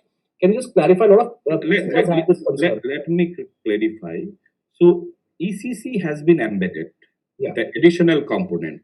So usually the CBSE school affiliations start from classes 1 to 12. So now we need to change our bylaw as per the new education policy. So we are going to affiliate schools from the preschools. So that means in the same campus, the earlier concept that preschools was not regulated. So it's not a question of regulations, but the safety and other issues and proper curriculum. Now, many schools are actually offering a good curriculum, even in their preschools, but CBSE is not aware of, the NCRT is not aware of. Right. So maybe NCRT is preparing this ECC curriculum for the entire country. Now, of course, at the time of delivery, the customization and other thing, but the basic spirit of that curriculum should be followed. But otherwise, it is always pedagogy matters, not the curriculum, and that's why the grade-wise the competency are going to be defined, and based on that learning outcomes, no problem what kind of curriculums you are offering. The end goal is learning outcomes. Right. So again, I'm completely agree with Shiv sir, because the curriculum, whatever way it is being delivered, that is the progressive objective, and every schools in India is following that textbooks and curriculum. So there will be a huge shift from this kind of process to a learning outcomes and competency based process. So that's the power of NEP this time. And I think that's required also. There should be some fixed outcomes. I mean, it's good to you're allowing people to innovate and say, as long as you reach this destination, which, and parents also are clear that my child will reach this level. If I get transferred, I know that. Otherwise, if you just leave it to the school, some child is advanced in maths because the school feels I want to teach maths and somebody is weaker in English. So I think this will put everybody at a par. It's good for parents also, and it sets expectations for the private parents saying. And just like NCRT all along, the great thing with CBSE and NCRT is before class 8, you have that flexibility as a school to play around with it. As Shiv sir said, you not McDonaldized education. If CBSE has forced everything, then it would have been McDonaldization of education, which is not there in our Indian system right now. The boards, of course, are supposed to focus on the very strictly to the CBSE NCRT curriculum. But I think that's been a good thing, and I'm happy to know that even now we're going to follow the same approach of a recommendation, but the outcomes are going to be defined at an early stage rather than waiting till class 10th or 12th to know how our children are doing. I think that's good too. So will there be examinations to find out this learning outcomes? How will we determine these learning outcomes? Why we are always fond of examinations? Let us come out. Assessment for learning or off learning. I think that blending is highly essential at this point of time. And there would be changes in the assessment pattern also. As you have seen in the last year board examinations, the 10% specific competency-based questions are being asked. Similarly, this year, maybe in 21, whenever we are going to conduct the board examinations, they are again 20% competency-based question. And this is going to continue till 25 unless every year 10% we are going to enhance.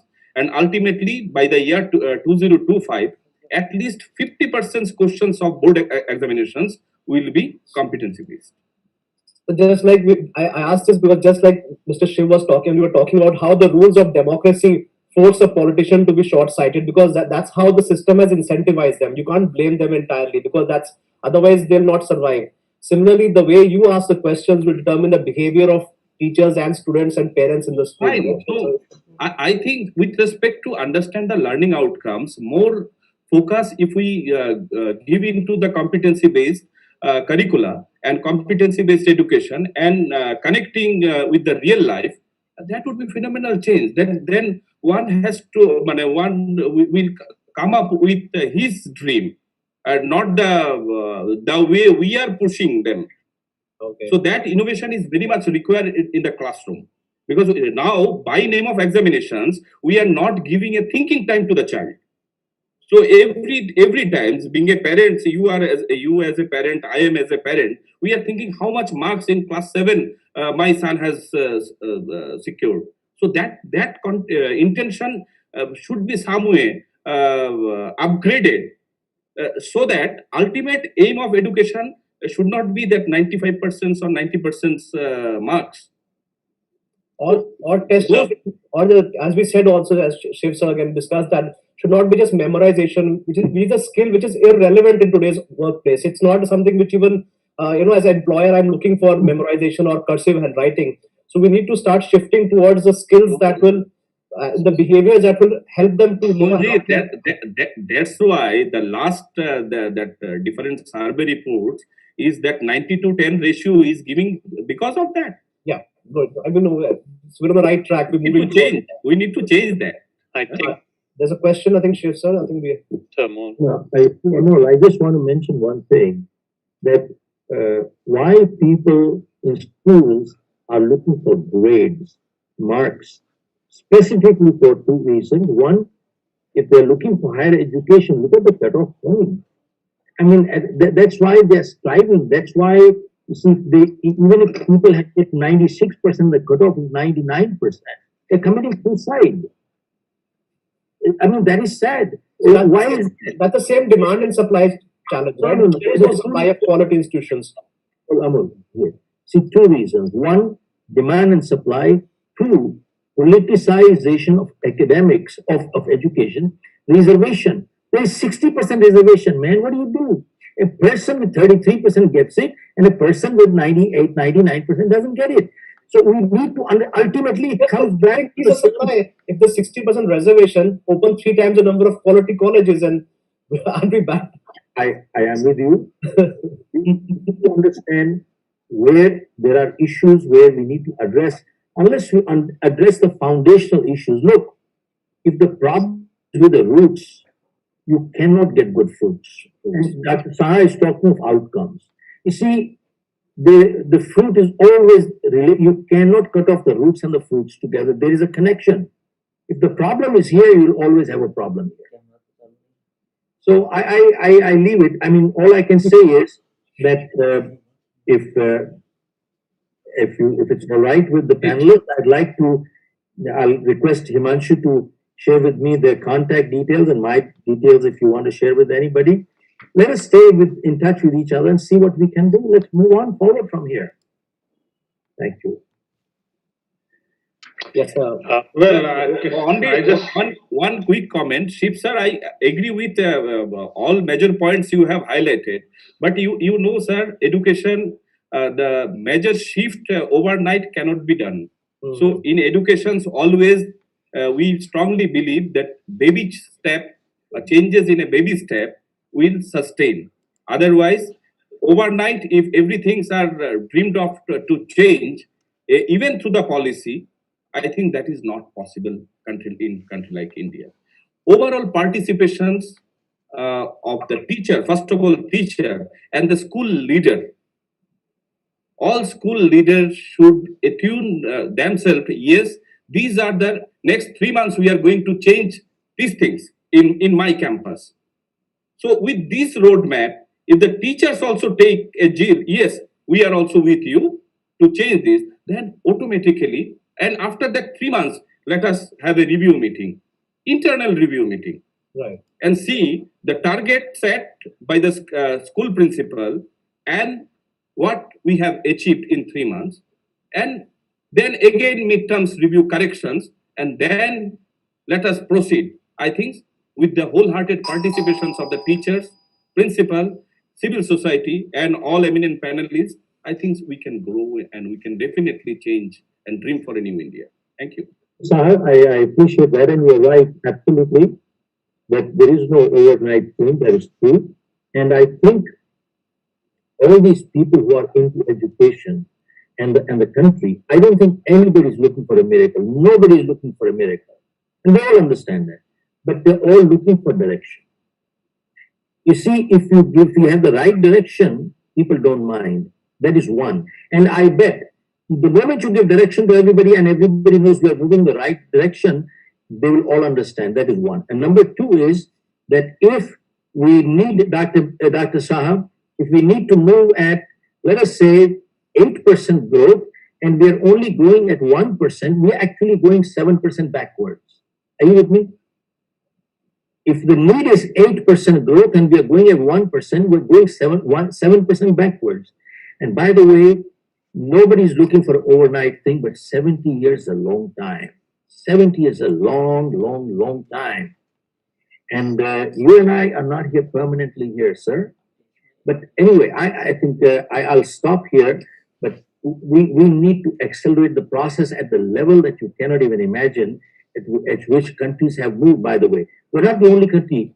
The countries have actually moved and delivered. We have to start understanding. And you are experienced, you know what I'm talking about. Anyway. I humbly disagree that things can't be done overnight because COVID has taught us that everything's gone online overnight, right? So things are possible. As Sir said, if we have the will, we will be able to do it. I just add on to what Jitu has just mentioned. I think of what Mr. Shiv had mentioned earlier and the challenges. We come up to this point of social, of what Jitu mentioned between the socialists and the capitalists, social, economic, and political decisions, political will. You need that economic, social, and political will to sometimes make some very dynamic decisions, new decisions. You have to move away, not only question out of the box, but question why the box is there in the first place. So I think that has to be the way forward in looking at how PPP can be instituted, how can it be practiced. And I agree, and I use the same explanation what Mr. Shiv mentioned about quality of education and supply and demand. Why wasn't there a demand for private education 40 years ago, even in Malaysia, right? But when there was a demand, there was affordability, and people started looking for private education. And for the government, slowly it seemed to fall into place that private education does have a role in nation building. Now, here we are, of what Jitu mentioned about what COVID has taught us. It has taught us about the VUCA world, the volatile, uncertain, complex, and ambiguous world. It came from the military, but it has taught us about the VUCA world, how we deal with uncertainties. And this has been dealt with. If we had the private public partnership, I think it will synergize, it will provide a balance, it will complement each other in making sure we can support education for the nation. So I think it's not a complicated process. You have to find the right size and where the size goes to which part, right? And that what works with a CSR approach, a corporate social responsibility, what model works with a philanthropic approach, what works with a profit driven approach, and what is a collaborative approach. I mean, all these models are there, but we have to be brave enough. We need that political and economic will to make that sort of decisions wherever we are. The challenges will always be there. We all agree that it is a process. It takes time. It can only not go backwards, but it can only be refined. I agree with you, Mr. Amol. You mentioned many times we do not want institutions to really overcharge or fleece students. I think those are the value-driven education that we want to actually inculcate in society.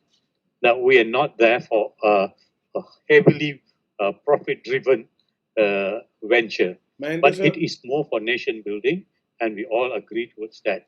So I will probably say that we need that, social, because we know there's also a question of affordability of education. We cannot be only looking towards public-private ventures and then we forget the lower bracket of society. How do we support them? Maybe some of the public-private partnerships will actually be more valuable to them in developing education among them, right? And that works towards, even if it ends with skill-driven, working out some public-private partnerships so that we can provide them with skills. Those who are more driven towards higher education, then there are avenues for that. But if there is a will, there's a way. Thank you. Thank you so much, Mahinder sir. Amol sir, I know you wanted to ask a question, but I have another session that is about to begin and people are already in the waiting room. So, closing remarks from everyone, I would prefer. Amol sir, beginning from you. Yeah, so I think we've got some good thoughts, and I think Mahinder Singh ji has really encapsulated it very well. I felt like this was a closing speech. He's done it very well, and it's on a very positive note also, rather than going back to this to be done. I think, and of course, it goes in tune with what Mr. Shiv said also, that we have to start talking and start building trust, start building the bridges on both sides. There has to be that we can't just say that we don't want to deal with the government, they are corrupt and all that. Let's not do that. If we're all here for the sake of children, let's get together. I think it's a good start. Shiv sir, let me start that. And Mr. Mehander, you put it very rightly that the approach should be very different for philanthropy, CSR, and for profit, and each one may have its own place, and something which, as Dr. Saha was saying, should be politically acceptable also, and should be workable also. And maybe if it's baby step, let it be baby steps. But let's start walking at least in some direction. So I think that's very, very important. Any quick last words from each one of you? Just leave it to everybody. What's your last thoughts on that so that we can finish this session and for the next panelists are waiting? Yes, sir. First of all, it was pleasure listening to you, sir. We have always read about you and heard about you, but you really give every word which is inspiring to the listeners. Well, I just would like to make final comments by pointing out two things. When we are talking about which model will be more feasible to work with the PPP, I feel that the government has, for example, today, I will tell you why the private schools have become profiteering or they are so costly also for the common people to afford their quality education. It's because there is a huge investment required from the private people into this industry. And I will just give an example of doctor. When we go to a doctor and, for example, an MBBS doctor, why he charges for writing one prescription 1,000 rupees? Not because for that 5 minutes his checkup or writing that prescription he has invested 1,000 rupees, but because he invested probably 1 crore rupees to become an MBBS and that he needs to recover. Similarly, the educational institutions which actually huge investment is made by the corporates, and in order to recover that they need to charge this fees. So what is most costly thing is the land, and government has ample land available. I think if the government offers land for this investor for the education, definitely the private partners will be finding it more in a lesser amount to provide quality education, and that model of PPP probably would work better. The infrastructure, if can be taken care of by government, where the government or the institutions are failing to the government institutions are only in execution or quality assurance. So in that case, I find that infrastructure is taken care by government, the static infrastructure is taken care by government, then the private players will be able to provide it in more affordable cost, and they are best in assuring the quality. So this is one model which I can think of. Secondly, the educational board. I just have second point. Sorry, sir. I think can we just be very quick because it's the final thoughts we have to finish on time. I think you're very right. If infrastructure is given, then people like principals like you might open schools one day, right? Which is not possible because you need investors behind you, and then that messes up everything. So yes, quickly, please. Second point. Yeah. Second point is just that the boards also should run in more like all the state boards and educational boards like CBSE, ICSK are all. There are more than 45 boards working in country, but they are just for providing affiliation and conducting the board class examinations. They are not coming into actual assessment right from lower classes, which new education policy is expecting. And Mr. Dr. Shah has rightly said that right from pre-primary now the board will be involved in regulating or quality assurance. So I think the administration of the board is more involved, and the boards are not like government. They are also they are, I think, independently functioning. They have revenues coming, good revenues coming in for functioning. So even if they charge more revenues, but if they involve more in execution and ensuring quality in education, that will also improve the quality.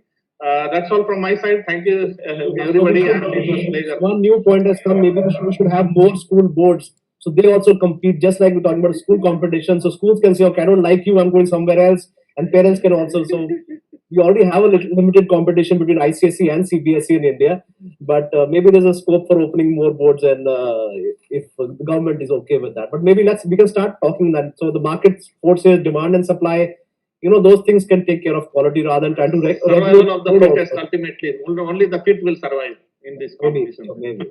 Everywhere, Vikas, what about you?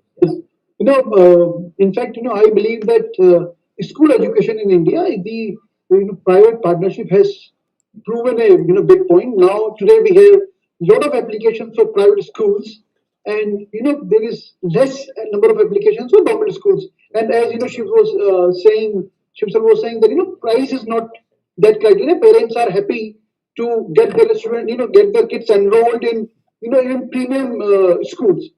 But in higher education, I would say that still there is a beeline for IITs and IIMs, and even after 30 years of privatization, I believe higher education has that distance to cover.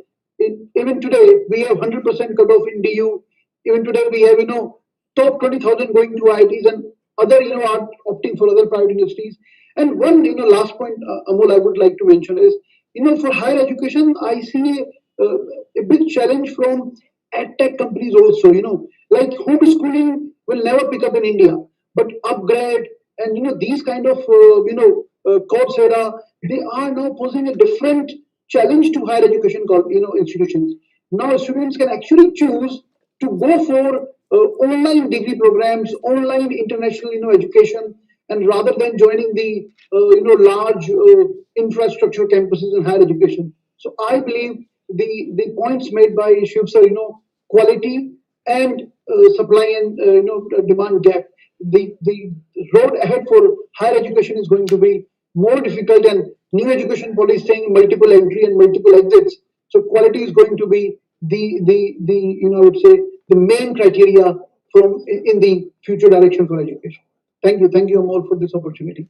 Good point, sir. And because you mentioned that higher education needs to evolve, otherwise you become dinosaurs if you keep working the way higher education is working in the future. So we need to innovate. We need to free of the clutches of control, so you can innovate. Bharat Mata got independence 47, Lakshmi Mata in 92, and Saraswati Mata is still in the chains of regulations. So we have allow you to compete with the online Coursera. Analogy.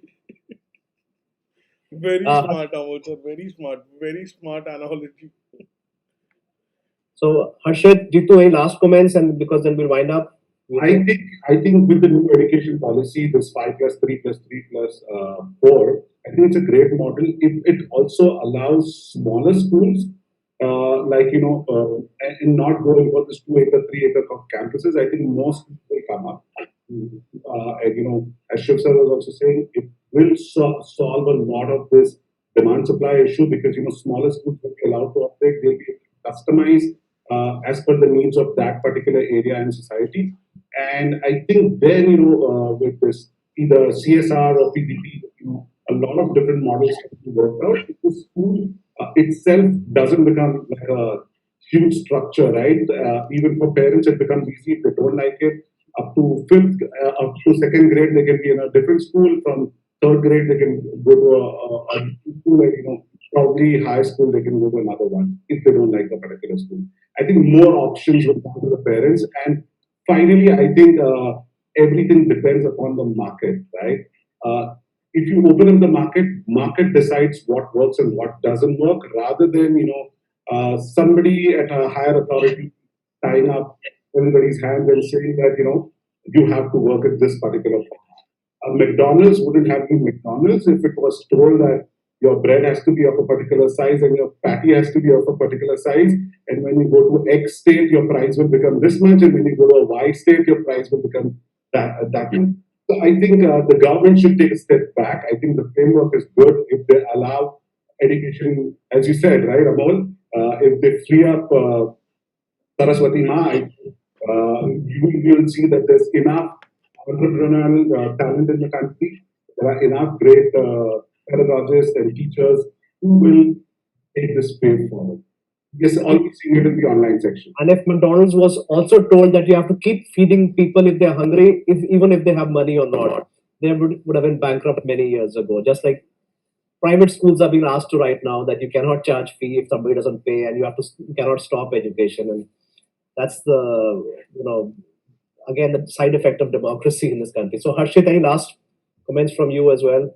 Anything apart from asking for more inspections? Dr. Saha, you got a volunteer if you want more inspections. Harshit is a keen volunteer. So anything else you would like to say as a final word for today's session? Yeah, actually, I guess all the learned here, I am the youngest here among all the panelists, but yes, all have spoken a lot on the topic. And to end with being the end speaker, I just have a small message from this young person is that let us all keep on pushing the boundaries of quality and excellence in education by making it truly reflexive, didactic, engaged space. And what's especially needed is keeping spaces for rumination alive. The word rumination is missing nowadays. And so that the land of the mind, the intellectual curiosity must stay alive. We are somewhere or the other making intellectual monsters, focusing on CGPA, focusing on, your grades, your GMAT results, this, that. But what's really missing is the curiosity. Like Robert Louis Stevenson had a very wonderful line in El Dorado which said that desire and curiosity are the eyes with which you see the world. Are we really curious? Are we really desirous that we have to study this? As Dr. Saha rightly told, our focus is just on examination, How many schools have scored 90% and above, 95% and above? But the true learning, question, he has just termed the point known as learning R. And our learning index or readiness for the Roger of the World Bank is wrong. So we really need to focus, not just by manuals or by circulars, but implementing that at the extreme level is very essential. And let us all come together. And I always have one thing that sitting in the offices just of AC and sitting in a chair, how many of us really visit villages? Really visit the nearby government school. Really make or teach children who are on. Actually, you've got a bad connection, I think. Last.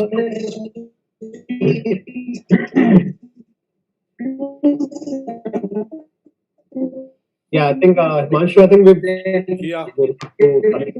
Shit is not continuous.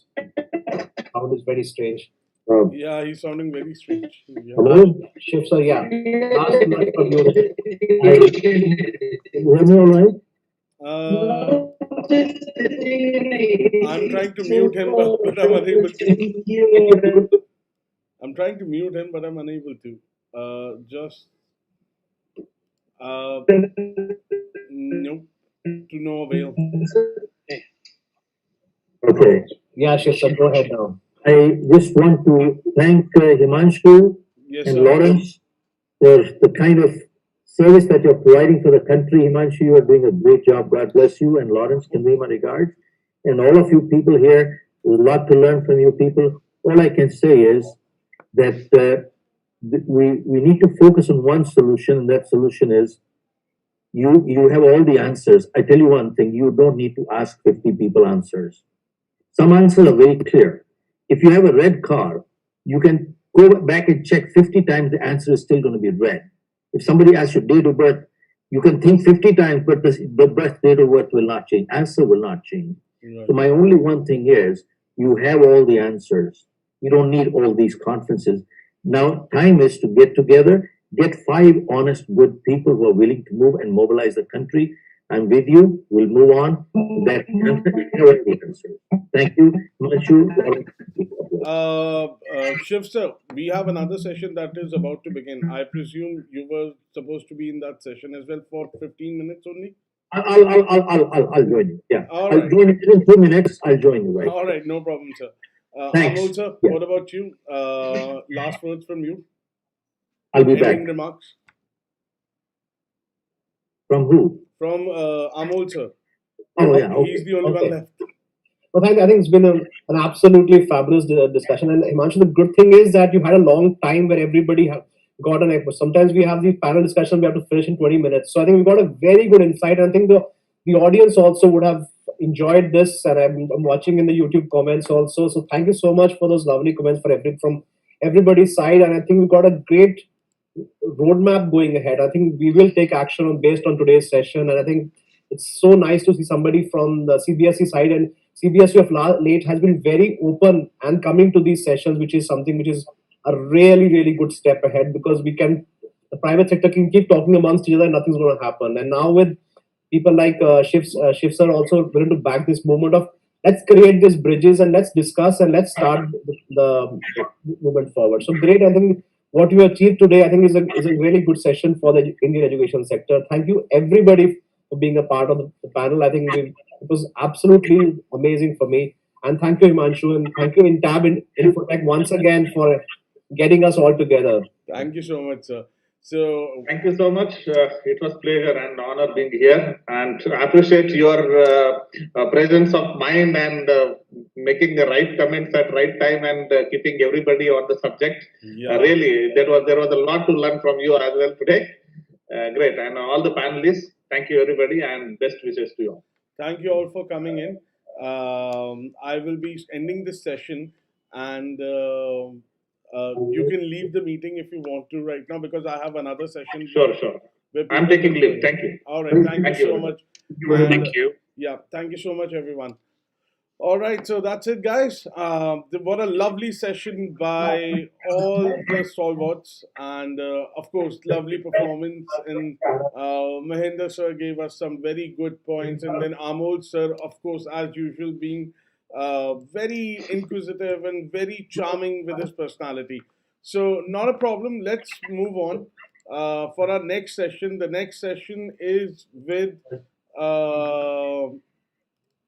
All the other leaders. It is about the role of technology in post-COVID era, or let's say in COVID era as well. How is technology dealing with? And that's where Entab come in. So I'm going to quickly add all the people in the room. And we have TJ Gupta sir, we have Ashish Bhatnagar sir, we have Dr. Amrita Vora, we have Sudhir sir, who'll be moderating the session. I am so sorry to keep you all waiting for such a long time. The previous session actually got stretched by 30 minutes. I really apologize for the inconvenience. My name is Himanshu. I'm the head of marketing at Entab. You must be in touch with my colleague Rajiv. So I am just waiting for the moderator. Sudhir sir, there he is. So Shiv Khera sir would be joining in a while. He's already here. Okay. And Neeta Bali ma'am. By the way, guys, we are live on YouTube right now. I Good didn't get a afternoon, chance. Good afternoon, everybody. Yeah. So you guys. Hi, everyone. Good afternoon, everyone. So Hi, Sudhir good sir, afternoon. over to you. Amol sir is also still here. Sudhir sir, over to you, and let's begin the session. Yes, thank you. I hope we have all the panelists with us. Yes, sir. Everybody is there. Amol sir just left. He was just waiting. So I guess every panelist is here, and Shiv Khera sir would be joining in within 2-3 minutes. He has because it was a long session which was going on. It stretched to almost 2.5 hours. So that's why he must be taking a break. All right, let's begin, sir. All right, sure. Thank you so much. A very warm good afternoon to one and all. Good afternoon, everybody. Hello. Good afternoon. Good afternoon, please. Hi. Good afternoon. And a very warm welcome to all our viewers, the participants who've joined in for this event. Thank you so much to the entire team for organizing such a fabulous event for this panel that I'm going to host today afternoon. It's truly a pleasure and an honor being a part of this fraternity. I was just going through the profiles of all the members that have joined us on this panel, and I must admit this is quite humbling. I am apparently the youngest of the lot, and once I'm going through the entire profiles, I thought if I were to just read out the profiles of all the August panelists that I have on board today, it will probably be less a time, that I've been given to manage this entire show. But nonetheless, I'll try and do the best possible justice to the set of people that I have on board. Thank you so much once again joining us. To set the tone, ball rolling, and to try and set up the agenda for the evening, I think what we're talking about today is technology supported learning in the post COVID era. From this topic that is at hands with us, I think I'm going to pick up two terms. One is technology, the other is COVID. I believe these are two words which have literally been the buzzwords for the last couple of months across our lives, whichever part of the world we might be in. And I guess these two words are going to have a real long-term impact on our countries, on our education system, on our students, and maybe every stakeholder that we have across the board in the education fraternity across the globe, I would say. So these are the two words, and I think our entire agenda for the day is going to be focused around these two topics specifically. As we highlighted the topic, I think COVID-19 has really given us a big push, whether it is in terms of technology adaptation, whether it is in terms of the transformation of the teaching learning methods. It has been a global economic blow, but at the same time, I believe there couldn't really have been a better impetus for the education fraternity worldwide to embrace technology the way maybe the best of the technology across the world would have wanted. Join this. Yeah, so I'm sorry, I think there was some disturbance. So I guess that has been one positive that has come out of this entire COVID situation.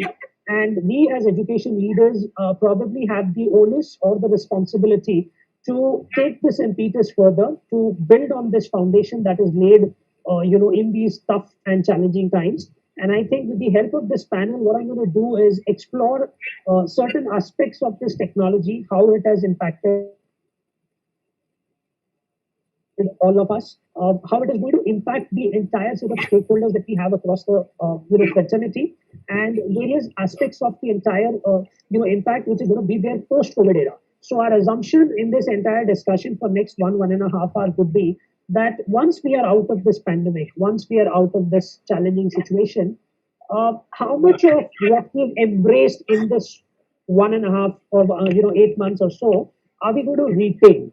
How will we actually build on this entire foundation? How will we actually capitalize on this kind of impetus that has come up? And what are the challenges? What are the approach? What is the kind of change that we need to bring in terms of our philosophy, in terms of our teaching learning method? And that's exactly what is going to be my agenda for the day. I once again extend a warm welcome to all the speakers. And with this, I think I'll go on to my first speaker, and that's Dr. Amrita Vora.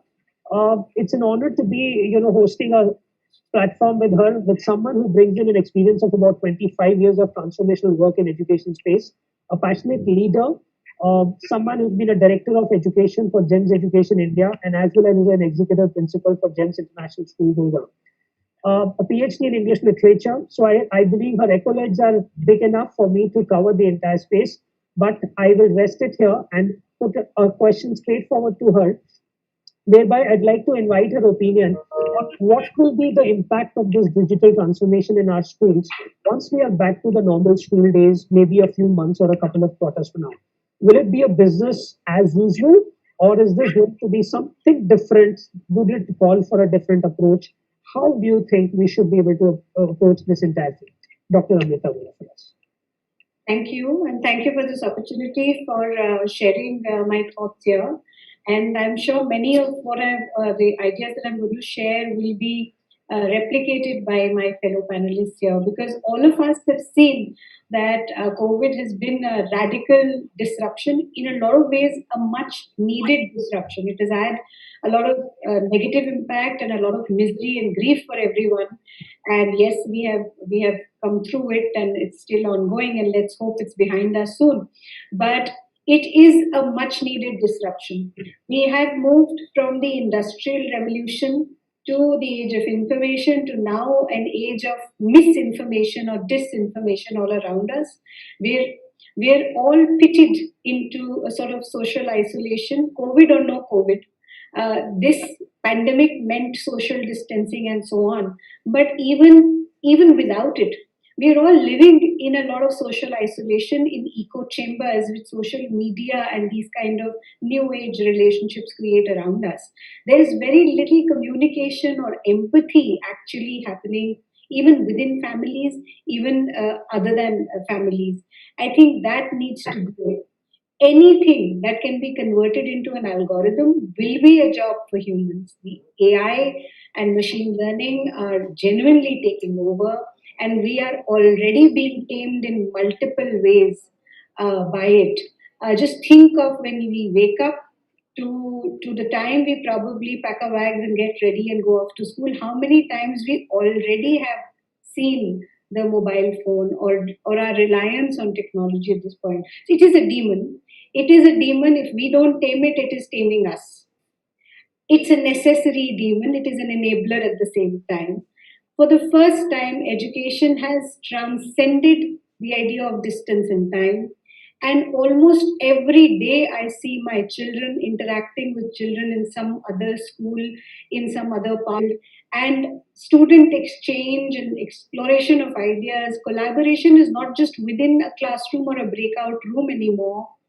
Collaboration is now virtual collaboration across the globe with students and people, between teachers, between children, between parents across the globe. We're exchanging perspectives. We're really developing what was a much needed perspective and critical thinking around different ways that of existence around the world. An understanding which is better and more diverse in nature, which was much needed. We thought initially, and there's been much discussion, that ideas like STEM or STREAM rather will not be possible, and they have been phenomenally possible, much better.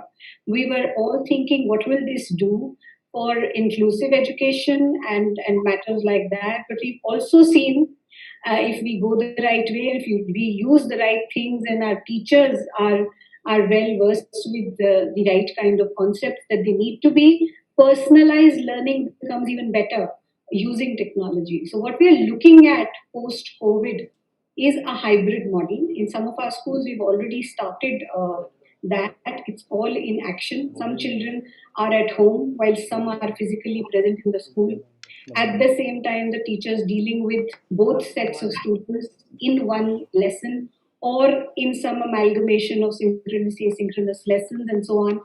And there is much more. It's a world that is opened up. It's a whole new era that is opened up. It will never go back to what you call business as usual in the past. We're already in the new normal. We're already, one generation has grown up in the 21st century already, and we are living in an era where the very meaning of literacy has changed phenomenally. So the foundational literacies, when all of this has changed, then how can we think of still continuing with maybe an old style education system that was meant for the industrial age, where we needed assembly line approaches for individuals? We don't, not since long. And we look at children today. I mean, I've been interacting with students. Everybody talks about, I got through here and I got through there. And these days, children, my alums are coming back with these. They're very different careers already they're choosing. It's not the run-of-the-mill, the old things that we heard of. It's all changed. So education is evolving, just as human beings evolve. We must allow for this evolution. It's here to stay. Thank you so much, Dr. Amrita. I believe that sets the tone for the discussion, and I'm thankful for the term that you used. It's a necessary demon. Really love the expression, because I believe it was a demon that we were literally, I would say, anticipating, but much, necessitated, that it was needed at some point of time to come in. I think with this, I'm going to go to one of our international speakers, Mr. Gay Kasarchis, someone who brings in a 3-decade-long experience under his belt, someone who's been an international principal, somebody who's been a CEO and a headmaster to a whole school principal to a co-principal, someone who's been a sports enthusiast, someone who's actually established multiple schools across Malaysia, Australia, and stuff. Gay, I'm going to come back to you with this question and open up the discussion and request you to bring in an international perspective to this. How do you see COVID impacting the learning processes across the globe with your experience? Amrita has already talked about how we are going and breaking the shackles and the boundaries, reaching out to the geographies and the areas which we had never thought of before. Like the kids are interacting at different levels. How do you see this changing globally? What is your perspective on this from an international perspective? Okay, thank you very much for having me as well this afternoon. And just following on from Dr. Amrita, yes, in regards to the demons that are taking place in education, the transformation is, I guess, as a school leader, is fresh, and it gives us the opportunity to look well into the future, into what we can actually offer children and how we approach schooling and education. I guess in answering your question, and as I said, following on from the discussion, I think with the priority is still being our core English, mathematics, and sciences. I think now digital technology and new innovations within technology will keep being invented and being put into the curriculum. And I think it will also encourage schools to look at cross-curriculum links with technology, instead of having it isolated within a curriculum.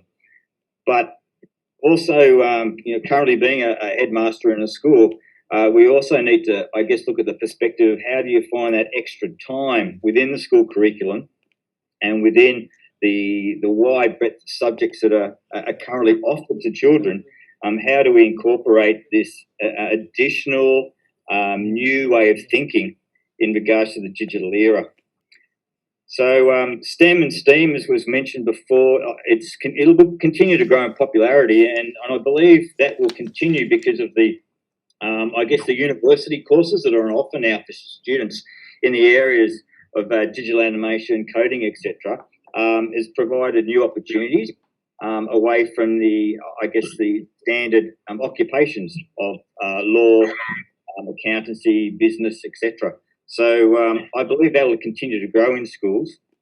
Also, in regards to an increased use of online learning to support the teacher with their current strategies and practices.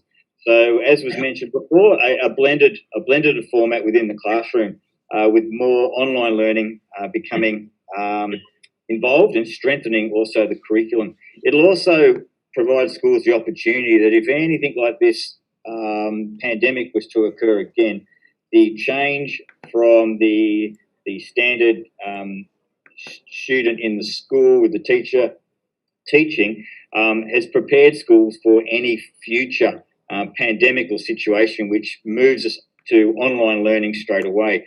So I believe that will become more popular as well. And it also will force parents to become more involved in their children's education. And from my experience at the moment, we're seeing a greater involvement from the parents in the primary school, so early years and primary school years, than the secondary. But I believe, obviously, traditionally, as students get older, the parents don't participate as much in their school activities as they go through the secondary school. But we are seeing a surge of parent involvement in the learning journey, which is a big plus for schools these days. Also, we're also seeing, in regards to the increased use of technology within schools, the students are actually teaching us as educators, as teachers, how to use some of these online applications and also new social media outlets. So, not showing my age or anything, but the students are keeping very well up to date on the use of technology, not only in social media, but in their learning, and therefore they're actually able to teach the teachers, what's available for learning. A couple of the other things that are important is, I think, data tracking of student performance is going to become more important as you're online, and I believe that there's going to be better and more educational software provided to be able to develop that data tracking process. And therefore, as a school, and we currently do it already here at Must International School, you have the opportunity to provide individual feedback to parents on how a child is performing every single day, actually, and obviously throughout a year. And parents like that information. Then on the flip side, you've got things like campus health and safety, which will become a priority. Obviously, cleanliness is very important. Illness as well, sickness of staff and students, encouraging them to actually stay home instead of coming to work. That will become part of the norm, I think, where traditional people would come to work if they had a little bit of a cold or something. Possibly now they'd be encouraged to stay home. The other areas that are staff and student personal wellbeing will be highlighted. I believe there'll be more programs to look after the well-being of the students and the staff within the educational environment due to the possibility of more screen time for both the students and the staff. Something that would be possibly incorporated that we've done from an international education perspective, which we have brain breaks and movement breaks between lessons, and we have them in between our online lessons to allow students to have a break from the screen time on a daily basis. And therefore, you've got the increased use of technology within the learning sphere, but I think you'll also be starting to look at the importance of physical activity to counteract the sitting and the health aspects of the introduction of more technology. Another example I can provide you from an international perspective is we've incorporated stand-up desks at my particular school as well.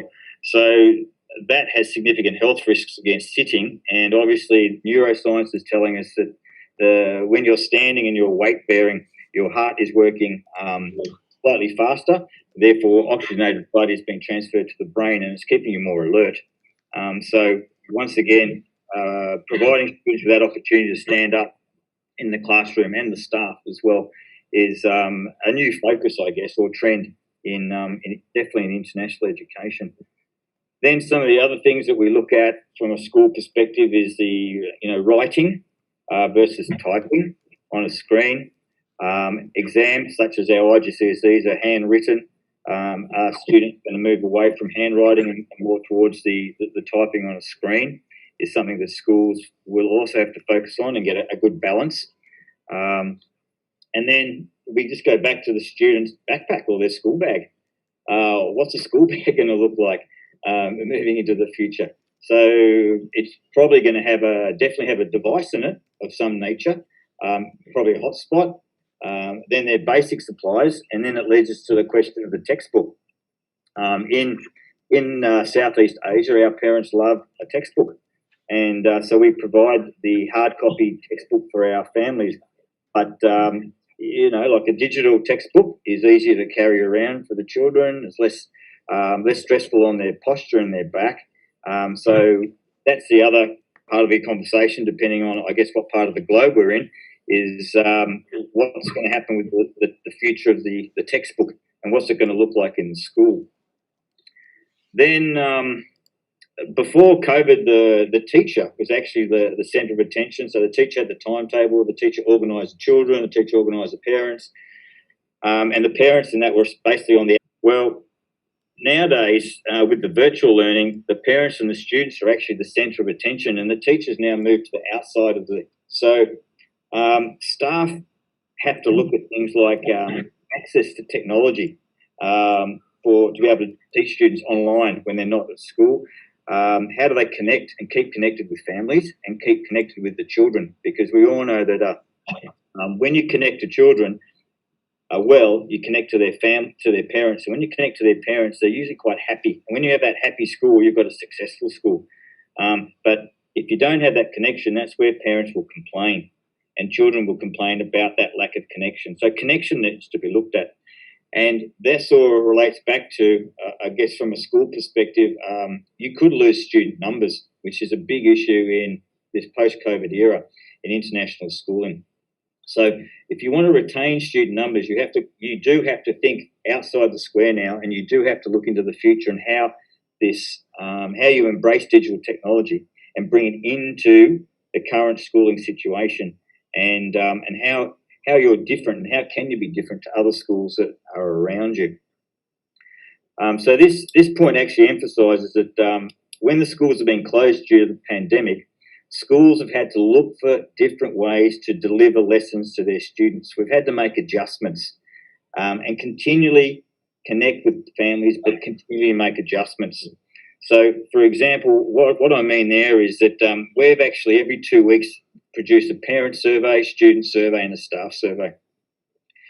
So whilst we're online, which we currently are, we're not at school until January next year at the moment, we continually are connecting and listening to our parents, listening to our children, and listening to the staff, and having to rearrange how we online learn and teach. And if you don't do that, that's where you, as I said before, you will lose your student numbers, you lose connection, and that makes it a very difficult situation. So you must adjust to the current situation. So going back, I'm sorry, Gabe. Yeah. Sorry. I was saying that was quite insightful, Gabe. So you really touched upon multiple aspects of, managing things once we are wanting to go out of this pandemic situation. Whether it is, integration of the STEM education, whether it is the STEAM part of it, whether we're talking about the various stakeholders, the innovative practices that you talked about to manage the schools, and of course the impact on numbers. COVID has literally impacted us in various ways, and that is something which is a learning for us, something which we need to push ourselves to the situation for next things. I'll come back to you on this particular aspect of it, but before that, I think I'd like to bring in Mr. Shiv Khera, one of the revered personalities across the globe, someone who's been spreading positivity. And in this gloomy times, I would request Sir to share his thoughts on how do you think the education fraternity should be approaching, the world post-COVID. What could be a perspective? What could be a philosophy that would probably help this restart this entire engine of education, which has been lying idle for a couple of, I wouldn't really call it idle, but yes, it has been isolated, fragmented, restricted, limited, and it probably needs a bigger push to bring alive once back into the classroom as we go back to the physical schools. Well, to me, I was sitting here more to learn from the whole group of panelists here. But let me do one thing. I'll stay back for a little more time. Let me hear on a little bit more. Then I'll come back and then you can call me in. But let's hear from the other speakers for the right time. Go ahead. Not a problem. Thank you so much, sir. I look forward to your comments at the end of it. Well, I'd like to bring in Dr. Ashish Bhatnagar into the discussion now. Now, Dr. Ashish Bhatnagar calls himself a draughtsman of Chitkara International Schools, one of the prestigious group of schools across India, a person who brings in 2 decades of experience in information technology, in IT education, and in internet, IT-enabled services, right, and then diagnostic assessment for students right from grade 3 to 10. Mr. Bhatnagar, who's a postgraduate in statistics and a science graduate, and also has been an harbinger of growth for a school, academy, and industry interface. Mr. Bhatnagar, I'm wanting you to bring in yet another perspective to this discussion. How do you see that this entire thing will our teachers, students, parents, and school managements, would they be more open than before to embrace technology? And will they actually acknowledge the significance of this technology in the times after COVID? How do you think the significance and the relevance in technology in the post-COVID era, it will impact the management thought process specifically across schools? And when I say management, I include the principals and the school leaders into this. Yes. Thank you very much for asking this question, and thank you Entab for providing me this great opportunity. I totally agree with you that students, teachers, parent, and school management, all of them will embrace tech solutions, and most of them, the students specifically, would move towards hybrid teaching. I agree with Dr.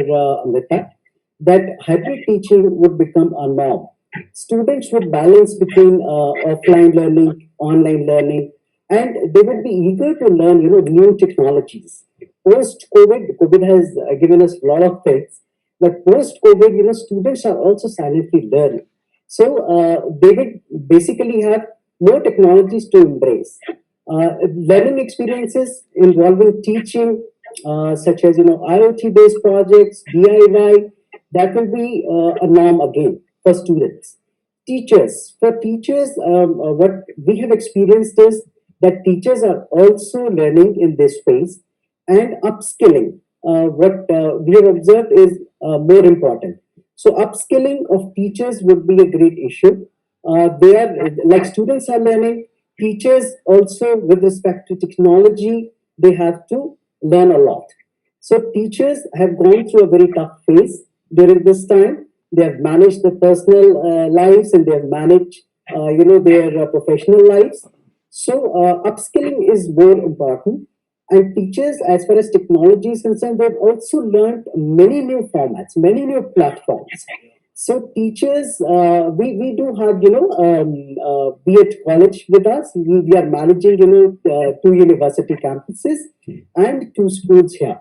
So the teachers, be it learning, that will also change, right? Sir, my question, I'm sorry, I'm barging in between. Yeah. My question, like I asked you again, is to be, typically focused at the management. Yes. But why am I asking you this question? And in fact, after this, I'm going to bring in Mr. Tijay Gupta into this, who himself represents the management of a school, a group of schools. What I'm really wanting to understand is, I have seen those days when, I'm not talking about any particular school in between, so in particular, but yeah, the idea here is that, schools across India, especially the schools in tier 2 and tier 3 cities, have at times, struggled or at times refrained from investing big time into teachers and specifically their upgradation on technology. Yes. This now has willingly or unwillingly become a need. Without that, a school chain cannot survive or an individual school cannot survive. Yes, very true. Here to you and Mr. Tijay Gupta, whom I'll introduce in a while, is are at management level, we are better prepared and better, kind of aware that yes, there is no way without investing into our teachers and bringing them up in terms of technology. Yeah. See, basically, school managements have also learned over a period of time that without technology, there would be no survival, right? So they would be investing in SMSs, ERPs, LMSs, that would also become a norm. So coding, ATL labs, this would also become a norm. So over a period of time, specifically in tier 2, tier 3 cities, I have experience related to technology implementation. So what COVID has given that they have basically brought everybody to the same platform. So the school management have realized the importance of technology. Specifically, these 2020's section 23 also focuses on technology use and integration. So managements would invest more in LMSs and ERPs, and they would also try to upskill the teachers. So they have to invest in teaching, upgradation. So they will be doing that. Also, there is a change in the career aspects. For example, the career landscape is changing. So student managements are aware of the arrival of Industry 4.0. So earlier, things were managed without the technology, but now Industry 4.0 has already arrived. So we have many things related to technology on the employability side. So we have to prepare students for that. And, we have big IoT, plus we have, 3D printing. This will all become norm. So what I would say is that, managements would invest in technology and the technology supported learning. Well, that's interesting.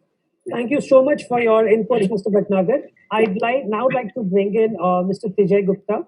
Mr. Tijay Gupta really doesn't call for an introduction with his stature in the Indian education fraternity. Mr. Gupta is the co-founder and chief operating officer of Bachpan and AHPS group of schools. Awarded as the Business World Education 40 Under 40 Entrepreneur Award in 2020, and someone who's actually leading the technology, changes within his group of schools. Tijay, I think I'll build on the question that I asked Ashish. None of us on the panel, and I believe among the audience, have any doubts about the need for technology to be brought in, right? That's one part. The second part that I would like to ask you is, we all have taken a route going down the lane, embracing technology, bringing it inside the classroom, right from the blended learning to Zoom classes to online teaching to tabs and whatnot. Yeah, my question to you is this something which is sustainable? Because I have come across schools which have struggled to embrace technology. I've seen places where the cost of technology implementation is a big impediment. Parents still haven't really come to the terms of paying for that technology development and the implementation that it costs. How do you see, as the leader of this big school of change, what are the challenges and what kind of a change do you think is needed to truly come to a level where technology becomes a part and parcel of our teaching learning process and delivers what it is really capable of? Thank you, Suryaji. And I'll go back to the introduction part where you said that you are the youngest of all. As my wife says, ladies never grow old. So I think we have three ladies. Oh my And goodness. I think it's a wrong statement to say among them that you are the youngest one. So this you can take your words back. And My apologies. This was the first thought when he said he's the youngest came to my mind. look at this mind. But I thought I'll come at my turn and speak. My sincere apologies. And when Shiv Khera sir says that he is here to learn from us, I think it is the biggest embarrassment for all of us that he is here to learn from us. I think, sir, your words and your books are always. My daughter has read all your books, and I don't know what to say. Anyway, coming to the question, I'll to a typical example. The UGC, which is India's highest education regulatory body, has framed regulation for minimum standard for quality teaching. Some of these provisions are 180 days of teaching, 30 hours of teaching in a week, 180 days in a year, like so. However, the COVID has brought all these regulations reached. We don't know how many hours we have teach as a school or as an institute. We don't know how many weeks have gone where teachers are looking at the screen for 8 hours, 10 hours, 12 hours. Earlier, they used to have 6 hours of or 7 hours of a day. Now they are sitting on the laptops or system for 12, 13 hours. And, I think that's about that.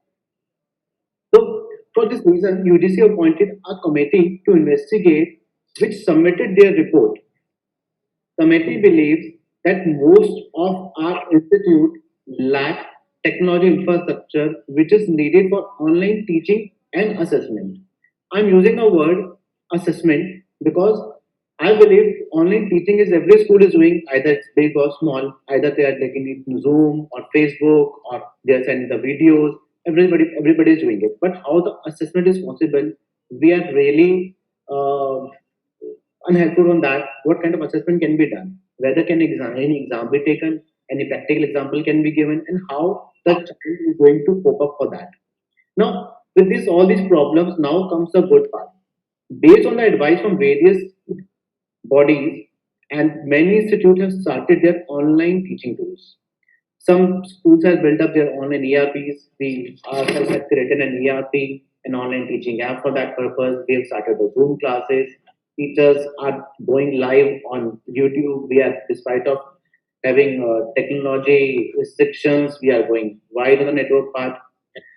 I think COVID-19 has already created an atmosphere in India which has given us a picture that we can be technology ready or techno enabled schools.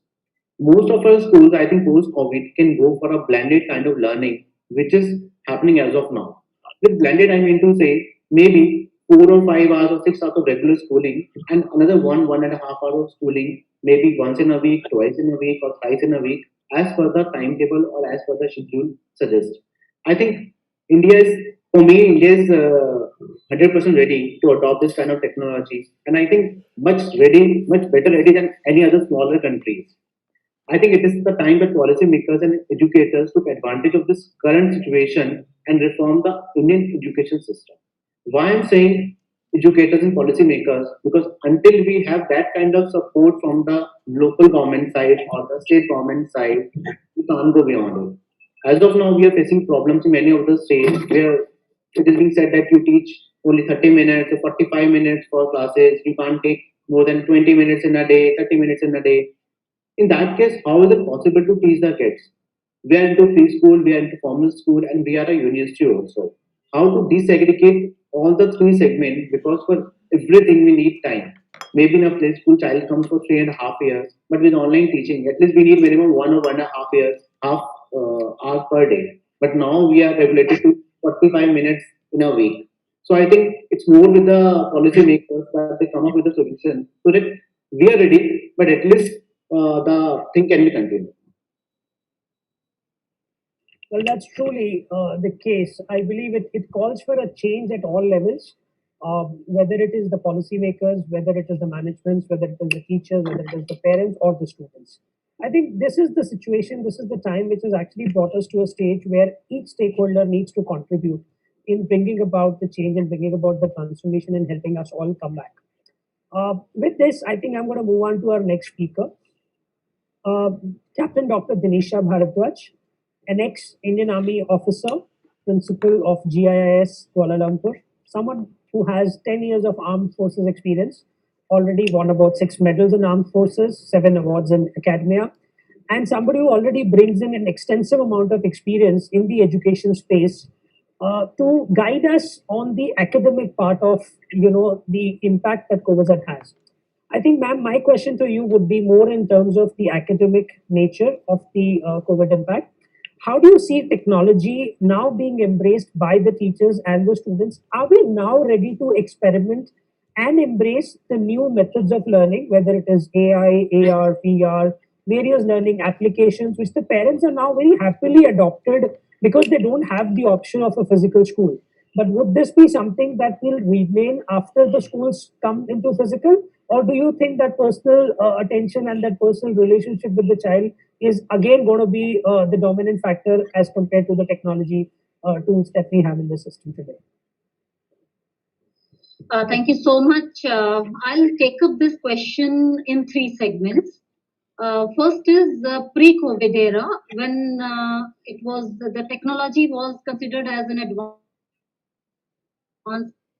and inclusion of technology was kind of showing that we are upgrading the system, and then systems were moving simultaneously with the regular process of academic in classrooms, in physical classrooms rather.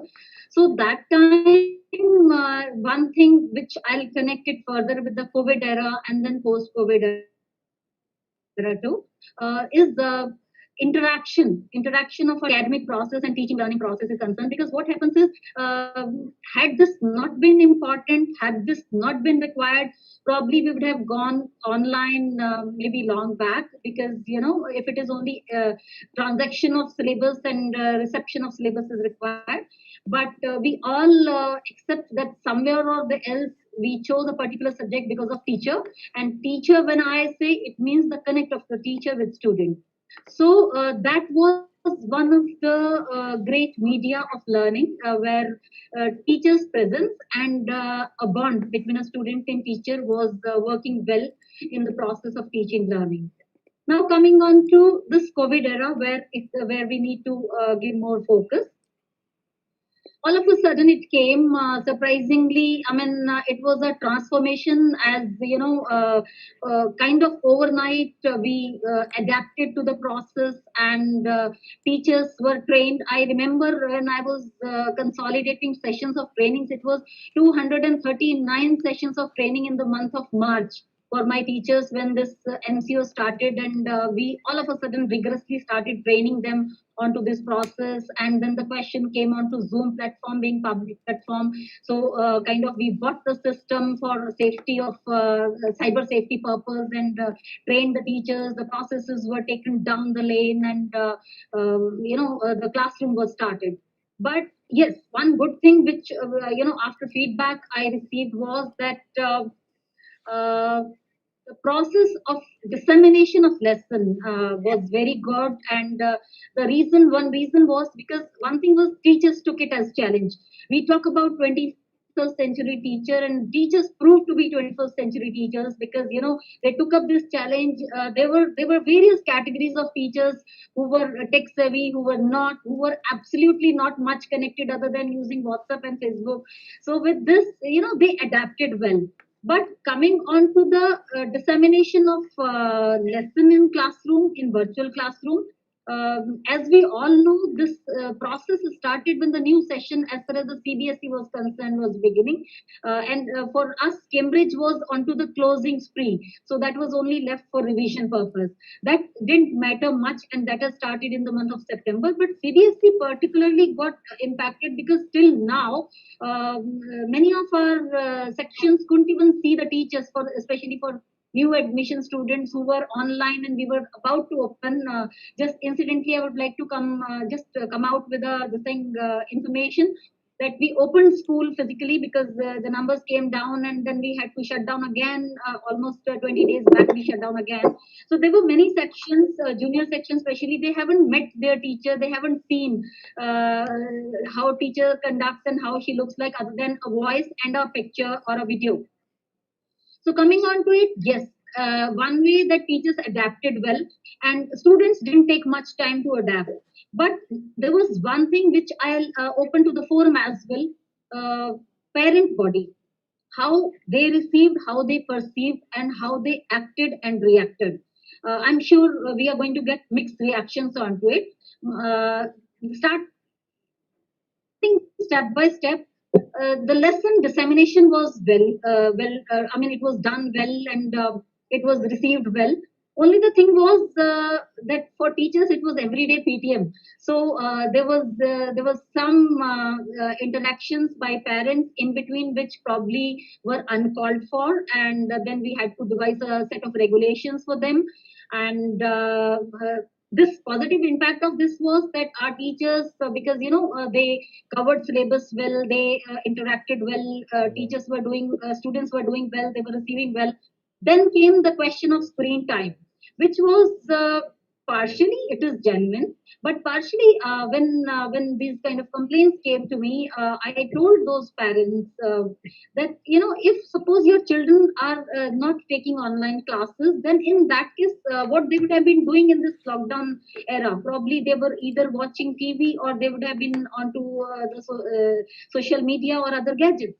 So there are always ways and means to take care. There are like we started eye exercises. We started off screen time. Like, okay, don't look at the screen, listen to the voice, and this is the projection part of it.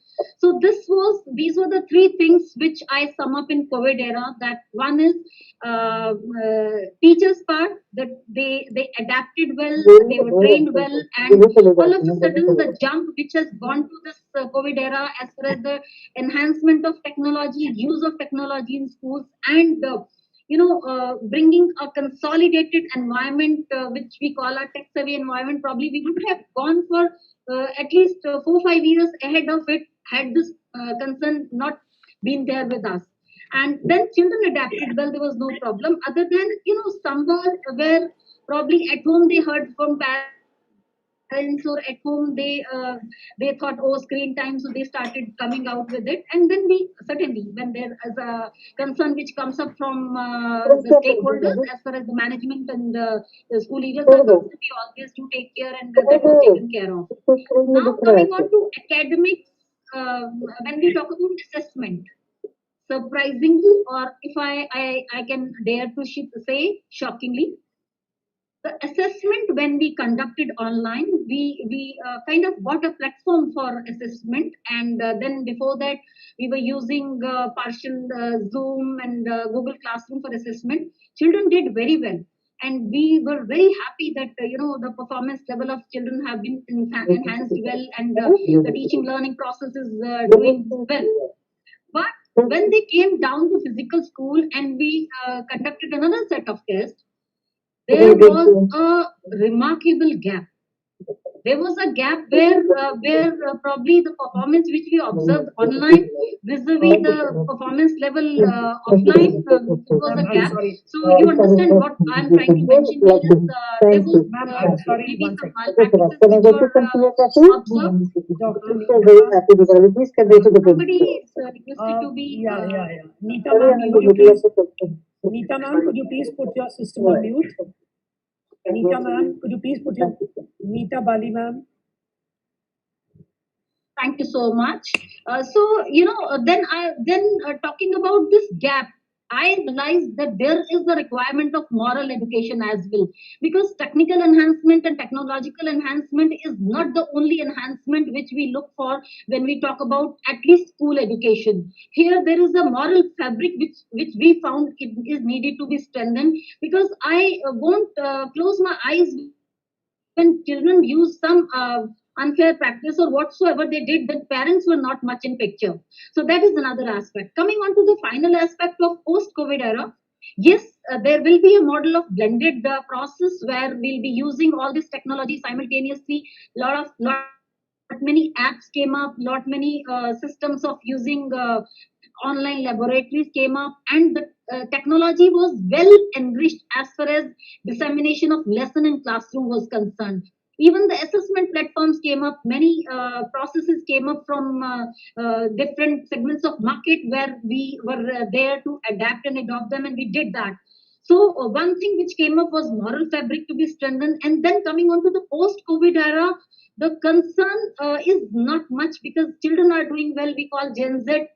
They are actually they are born with gadgets, so no problem. Teachers are not having any problem. They are strengthened enough now. They are enriched as far as the technological enhancement is concerned. And going back from this kind of evaluation to the normal this thing, certainly the benefits will be taken forward, and the negatives will be enhanced and enriched further, and the education system is going to be more stabilized as far as the post COVID era is concerned. Only the thing is, the things which we are neglecting, which probably we are kind of not putting much emphasis on it, is strengthening of moral fabric of our students wherever in whichever part of the country we are.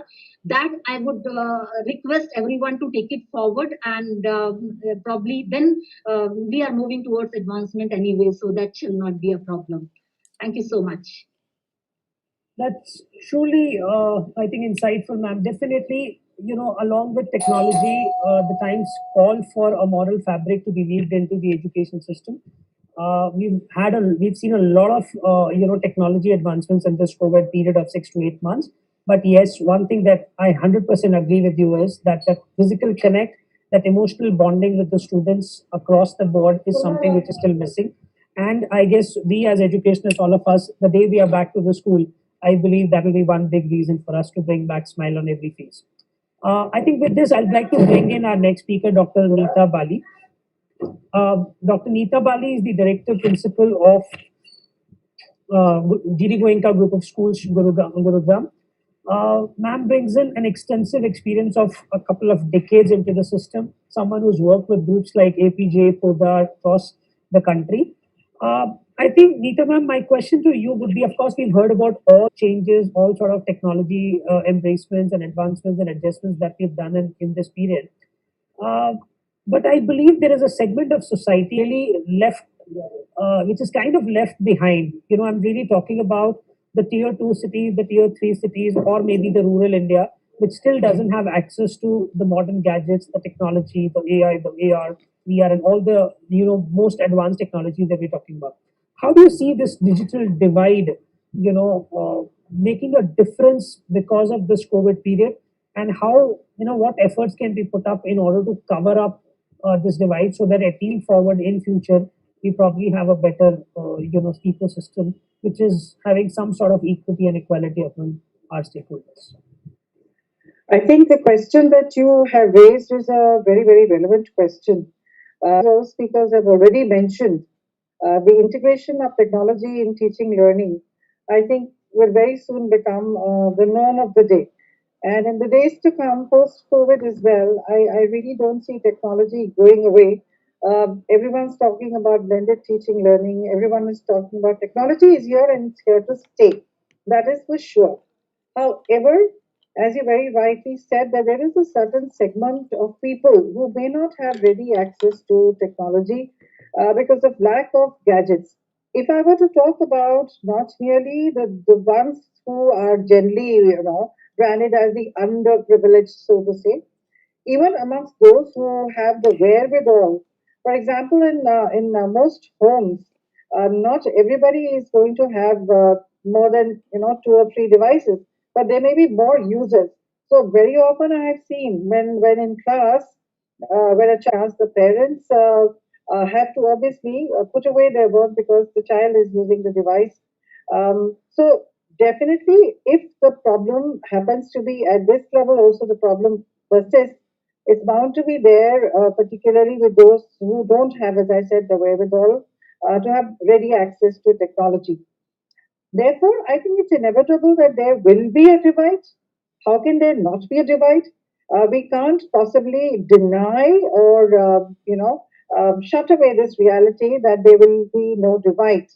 Having said that, let me tell you, when I look around, even in our homes, those who assist us, the helpers at home also, I found it quite interesting that they themselves, people who work at slightly lesser jobs, also have families and children who are using devices. For example, a domestic help at home will have children who are using a phone to be able to log into classes, which means the awareness has already percolated.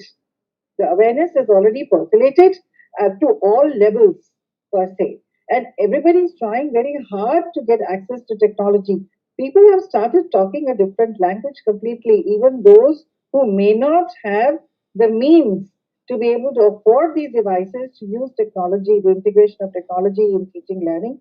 Even they have started talking about technology. It may not be in technical terms per se, but everybody is using technology at the grassroots level. Let me tell you this, at the grassroots level, everyone is using technology today. The divide, however, is there to stay unless there is a lot of support that is given to schools which are run by the government, schools that are meant for those who cannot afford private education, uh, the homes where you cannot muster the means to provide children with the tools for technology. There is going to be a divide, and I think as a society, it is our responsibility to support those who do not have these means. So there has to be some kind of a private public partnership.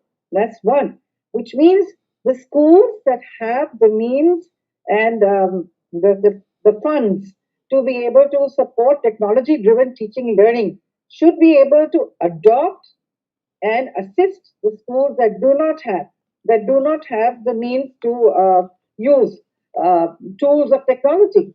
So there has to be some kind of a private-public partnership. That's one. We need to mentor those who are more privileged. Need to mentor those who are supposedly lesser privileged to bridge this digital divide per se. That is one. And two, I think the government needs to definitely pick up greater momentum to be able to provide the use of technology. The government is doing enough, particularly, I think, under the leadership of the Honorable Prime Minister. Already one can see that there is this huge jump in terms of the usage of technology. And that is the reason the layman also is talking about the use of technology. So I think the government now definitely needs to pick up greater momentum because they need to understand that post-COVID era will not, you cannot do away with technology at all. I think during this time, it has come as a blessing in disguise. I think as most speakers have said, that is somewhat of a blessing in disguise because now we realize how integral technology is to teaching learning, how much it enriches the teaching learning. Therefore, I think high time the government allocates funds, and they are doing it. The government allocates funds to empower those who do not have the means at this point of time or those who have lesser means. So I think once that happens, this so-called digital divide, it may not disappear completely, but I'm sure to a large extent it can be bridged. That vast abyss which is staring us in the face, I think to a large extent that can be overcome. I'm quite certain that can be overcome. Quite interesting, ma'am. And I'm really sure with your experience, your words have a lot of meaning in the sense that we definitely need a large amount of collaboration. I think that's the word which I'll pick up. whether it is the collaboration among the stakeholders, whether it is the collaboration among the government and the school managements, or within the teachers and the parents. I think the collaboration between the ones who have the resources and the one who do not can probably take us a long way ahead, and that would probably be the answer. If we still have Tijay with us right here, I would, Tijay, are you with us? Okay, so I think I'll go to Amrita on this. Amrita, your thoughts on this divide, number one. And number two, I think there's another divide which I would want you to throw some light on. I've always experienced as a teacher, as a mentor, as a trainer to teachers in my schools, that kids, specifically the ones in the higher grades, right from class 9, 10th, 11th, 12th, they are far ahead of their teachers when it comes to technology, right? And I believe COVID has made this realization sink in much more because, when we are teaching them online, they have means to, bypass the system, mark attendances, etc., etc., etc. So what I'd like to understand is, I think in this COVID era, teachers have come to terms that, yes, this is what is the need of the hour. And maybe that has helped them understand, the relevance of technology and the need for them to upgrade. So how do you think this divide between the level of advancements in the teachers and the students can be bridged? Okay, very interesting question indeed. And in fact, there's been a lot of things that I've been wanting to comment on. So, as far as the divide, the digital divide goes, access is a problem. And very correctly put by Ms. Bali that, well, at least the idea has percolated, awareness has percolated deep down. So, everybody at least talking about it and wanting it. So, I think it's a necessity. From roti, kapda or makan, we've moved into the age of roti, kapda, makan and internet. It's as integral to our lives now. Now, to answer the other part of your question, the other divide, the teacher, student, and every generation is smarter than the previous one. When we become teachers, we anyway get into a profession where we are trying to teach something to people who are much better than us, who are smarter than us. That's a given. I'm a literature person, so I look at it man to Superman, quoting Shaw here. But children have always, since the ages they are digital natives, they've adapted well. Teachers moved from that role long ago. They were the sage on stage. And then we all as educators started talking about teacher being the facilitator. So from being that sage on stage to being the facilitator in the process of learning to now teachers are co-learners. We are no longer even just facilitators. We are co-learners. We are learning every day. So much of CPD, we believe in joint practice development at GEM. So whenever we talk about continuous professional development, training is not a very good word here. When we talk about professional development, teachers are more knowledgeable others or trainers, so to say, for each other. So are children. And a lot of sessions have been taken by children. A lot of workshops have been done by children for their teachers. There was an exploration that everybody did when it was needed.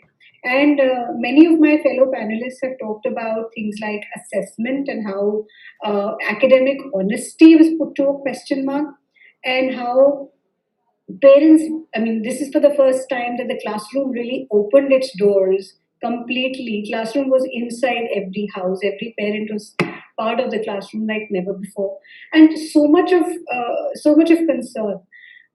Technology did not, if we did it right, technology did not really replace and cannot replace that special bond between the teacher and the student, come what may. My preschool children, early childhood, are still looking forward to the classes, are still building a connect with teachers. They are talking about personal ideas. And this is because there has been a consistent effort to build that relationship. Relationships and empathy, not just with each other, cross-cultural and cultural empathy and relationships are at the heart of the idea of teaching and learning. And we cannot really teach anybody. It's all about learning. Everything can be learned while nothing can be taught, right? So it's all about learning, and we learn when we are comfortable, when our mind is in the creative space, in the free space to learn. And that is what a teacher necessarily creates, and that is what a school management is able to create or not for the teacher. So then teachers are also learners, so are we. The minute we stop learning, we will not be teachers anymore. So that is where we passionate engagement with learning. That's what education is all about. And therefore, that bond is not versus technology is not the thing. You have to put in some special efforts. For example, care calls. For example, immersive room session with parents, with children, and children feeling that way in which the classrooms really brought into their houses and what we would do if it were this and what we would do, or brew house sessions, or something may sound frivolous, but we realize that everybody is socially isolated, so it's important to do what we called teachers tea party, where we would just simply not have shop talk, just any discussion. We would throw out a challenge and people will come up with answers, or just any gossip. We even called some of these gossip morning sessions, because all this talking is important for people. We are human beings, we are social animals, and that's urgent and necessary. We cannot remove that out of education. Now, coming to assessment, very important throughout this process, and I think in any education process, is setting that tone right at the beginning. The remote learning environment, the remote learning plan needs to be very, very carefully drafted and thought out, with each detail planned out. And then the code of conduct expected, or learner contracts expected from every end, every stakeholder, be it the child, be it the parent, be it the teacher, need to be very carefully thought through and drafted out. And expectation setting has to be done right. We had to do a lot of orientation, lot of correct expectation setting for the examination, but the examination, or rather, I love the word assessment rather than examination, the assessment of learning, for learning, as learning, all of it went very smoothly, and we genuinely did 360-degree evaluation. Microsoft Global Summit covered the way we did our student-led conferences, even with early childhood children, during this period of virtual teaching and learning. The idea is, why did it work and how did parents have all appreciation for it? A lot of ownership of learning has gone into the hands of the learner. We all have always talked about student-centered approach to learning. We have endlessly discussed that over the years, but this is the first time, I think, when it really went in their hands. Majorly. It was a child's ownership, self-discipline, self-direction became central to the process. And no matter what we may try to impose with the stick, it doesn't really work. We all know what works is that inner inspiration. And that's what really became key. We may not have been able to touch all the children. Maybe there were still some who, despite all efforts, were not people who moved on. There were instances where we realized that the parent has helped a child cheat in a certain test, and when the teacher connected back, well, yes, the parent pretty much lied, but it took a lot of effort to make the parent realize that this exam is not some board exam. This is not even going to stick around with you. Why are we obsessing over these marks? Children are children. They're not a collection of percentages. And we have to stop looking at them as that. Until we do that in our education system, whatever the National Education Policy 2020 has set out will not really be achieved.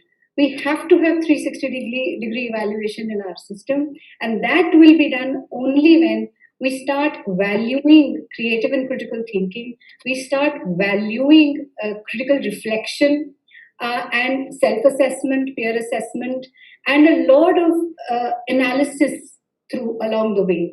Each child knows we're born to learn.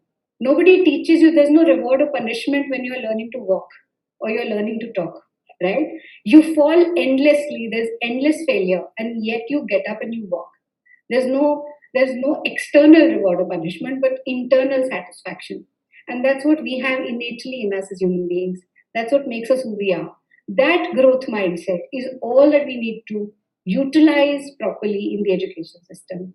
In India, if we look back at our Gurukul system, our own, before the Industrial Revolution set about a different system here altogether, we very much were evolved into a lot of this. We had the 6 levels of the gurus. the Adhyapak, the Upadhyay, and so on and so forth, the Pandita, and finally the Guru. And each level, if you look at the taxonomy and if you look at the way education works and should be, it's very much there. We just need to dig it out, and we just need to see what are we doing with this whole thing. Is it about when these children grow up, they will be maybe in 2050, we don't know what jobs will be there. They're not yet invented. By the time they'll be at the peak of their careers, 2070, 2080, as Sir Robinson put it, we don't know what the world will be like. None of us can predict the future. What we are here to help our children learn is learn how to learn, or recognize how they learn and how they can keep unlearning, relearning new things. That how to learn is what we're here to do, and that has to become the crux of education. I think we managed to do it beautifully through this pandemic and widen their perspective to a much much more complicated world around us today. So that is what is really an answer to a lot of all these challenges that we are facing. And the minute we say, yeah, this is possible, and we develop the growth mindset, it does become possible. We just have to try and do it. That's true. That's true. I could just pick up another term from your discourse is a passionate engagement. And I believe that is something which is going to help us bridge the gap. I think we've got Tijay back with us. Tijay, we had a question for you. Sudhir, I'm sorry to interrupt, apologize. I have an emergency. My sister has to be hospitalized. I'm going to take your leave right now. No problem, sir. I just didn't want to interrupt Dr. Amrita there. But I heard, and there was a lot of good learning that I had here. The only thing I can just say is I want to pick up at what you said and what Captain Dinesh said on moral fiber. That is a crucial part. I've been doing corporate training for the past 35 years. And when we do corporate training, we tell our people that, look, what we're doing is repair work. We are repairing at this time, repairing. Now, if you prepare them, you won't have to repair them. Where do you prepare them? You prepare them in schools and colleges, and sadly, they have not been doing their job. And in fact, we've had James Cook University out of Australia, the Singapore campus, the dean attended our program, and he said, I've been in the academics for the past 35 years, but haven't seen anything, so they've just partnered with us, and we have created a program called Prepare Them, Don't Repair Them. If you prepare them, you won't have to repair them, and that is a crucial part. What I just heard you say about the social fiber, which is so crucial. An important thing is you can have all technology you want. And I just wrote an article which was sent to New York Times for publication. And I said, look, with the speed of change, the way things are happening, products are getting obsolete the day they're getting launched, and knowledge is getting obsolete within 2 to 3 years. Go check out engineering graduates. By the time they get to the 4th year, what they learned the first year became obsolete. Medical graduates, by the time they get to the 4th year, what they learned the first year became obsolete. So now with this, it has created either a great opportunity for those who are prepared, or it's a disaster for those who are not. But now when we say those who are prepared, how do you prepare for the unknown? You don't know what is coming. How do you prepare for the unknown? So I wrote an article. It's little become a cliche, the only constant is change. Now, I wrote an article that is there anything else in this world that is constant? And the answer is yes, there are 3 things that are constant. So I wrote into New York Times that going into the future, the only people who will succeed in life are those who master 3 skills that are constant. They have never changed, they will never change. Our parents, their parents, their parents, it has never changed. And 3 skills are what? 1, people skills, 2, persuasion skills, 3, prioritizing skills. I repeat, people skills, persuasion skills, prioritizing skills. They have never changed, they will never change. Now look at this. Why do I share this? Because all over the world, you find we don't have business problems, we have people problems. And when we take care of our people problems, most of our business problems are automatically resolved. 1. 2, all over the world, we are hired for our skills, but we are fired for our behavior. Yes, no. Everywhere. This hasn't changed. Our parents, their parents, their parents, it will never change in the future either. And thirdly, you see, the lower a person is in life, 90% of the time goes in technical skills, less than 10% people skills. higher you go up, it just reverses. So no matter what technology comes, who cares if we've got these three things under our belt? I don't care what you got coming. And you're talking totally on the unknown. And as Dr. Amita said, we don't know what skills are, what profession will be. You don't even know. Did we ever hear of flying taxis? Did we hear of virtual doctors? We never heard of these things before. But you know, they're reality. And we don't know what's coming. This is just tip of the iceberg. Mercedes is a client of mine. Their senior executive wrote that our competitors are not going to be automobile manufacturers. They're Google's and Amazon's. Totally changed the picture. So with those words, I just take your leave, folks, and I'd be more than happy to connect with the panelists here. If it's all right, I mean, I'd be happy to give my contact details to them and yours if you want to connect with me. God bless you. Thank you. Stay healthy. I'll take your leave. Truly an honor having you, sir. Thank you so much. Please do share. Please do share. We would love to connect. Yes, sir. We would love to connect with you. Thank you. Thank you. Thank you so much. Thank you so much, sir. Just to buy from Himanshu, sir, he's not here right now. Thank you so much, sir. Sudhi, sir, please continue. I'm really sorry to barge in. Okay, sure. Thank you. Do we have Mr. Tijay Gupta? I think I left with him at that point. All right. So, Tijay, continuing on to the divide that we were discussing, I had Amrita highlighting on the divide between, the teachers and stuff, which she very rightly puts up, can be, covered or taken care of the moment we have a passionate engagement with the students. I think with your experience, Tijay, I'd like you to highlight how you manage this divide in the, student fraternity, in the parent fraternity, across your schools, in the metro cities and the rural part. How these two things are manageable within the same group, and what are some of the inputs that we'll have, for our audiences or the people who are listening to us, how to manage this kind of a divide in the society today. It is indeed very difficult to manage both the things together. You're truly right, and it's a question which is coming up again and again, and it's smart. It is coming because urban and rural are two different doors altogether in the same room. One door is straightforward, and another one is, you can say, a little curved one. So definitely managing both is a issue. But I think now our teachers are very well equipped to manage them. Parents are much more cooperative, and now most of them has already obtained the gadgets required or the required infrastructure which is required. Typically, putting an example, when we start the online classes in April, we hardly have 10 to 15% parents from the villages which are attending the classes. But now the ratio is almost 92%, because with time they've understood that blending learning is only possible with this current situation. Now we are getting, in April, maybe we didn't get any admission inquiries, but now this last 1 month we are getting 150 queries per day for admission. And most of these queries are coming from the rural places or the you can say C grade or D grade cities. Now parents have already begun the process of getting into Education Act, because it's almost 7-8 months, and now it's completely understood that we can't go like this. Maybe the education institutes are not opening in another 4 months, 5 months, 6 months. We never know when the vaccination is going to come, and how, I'm saying again, and how impactful it would be in India, because we are 135 crores and we never know how impactful it would be in India. So I think this gap is already being reduced. Task is little easy. I'm not saying it's 100% done. It's little easy in that term that I see it can be a blended learning can be easily possible while going ahead. Am I missed something, Sudhir?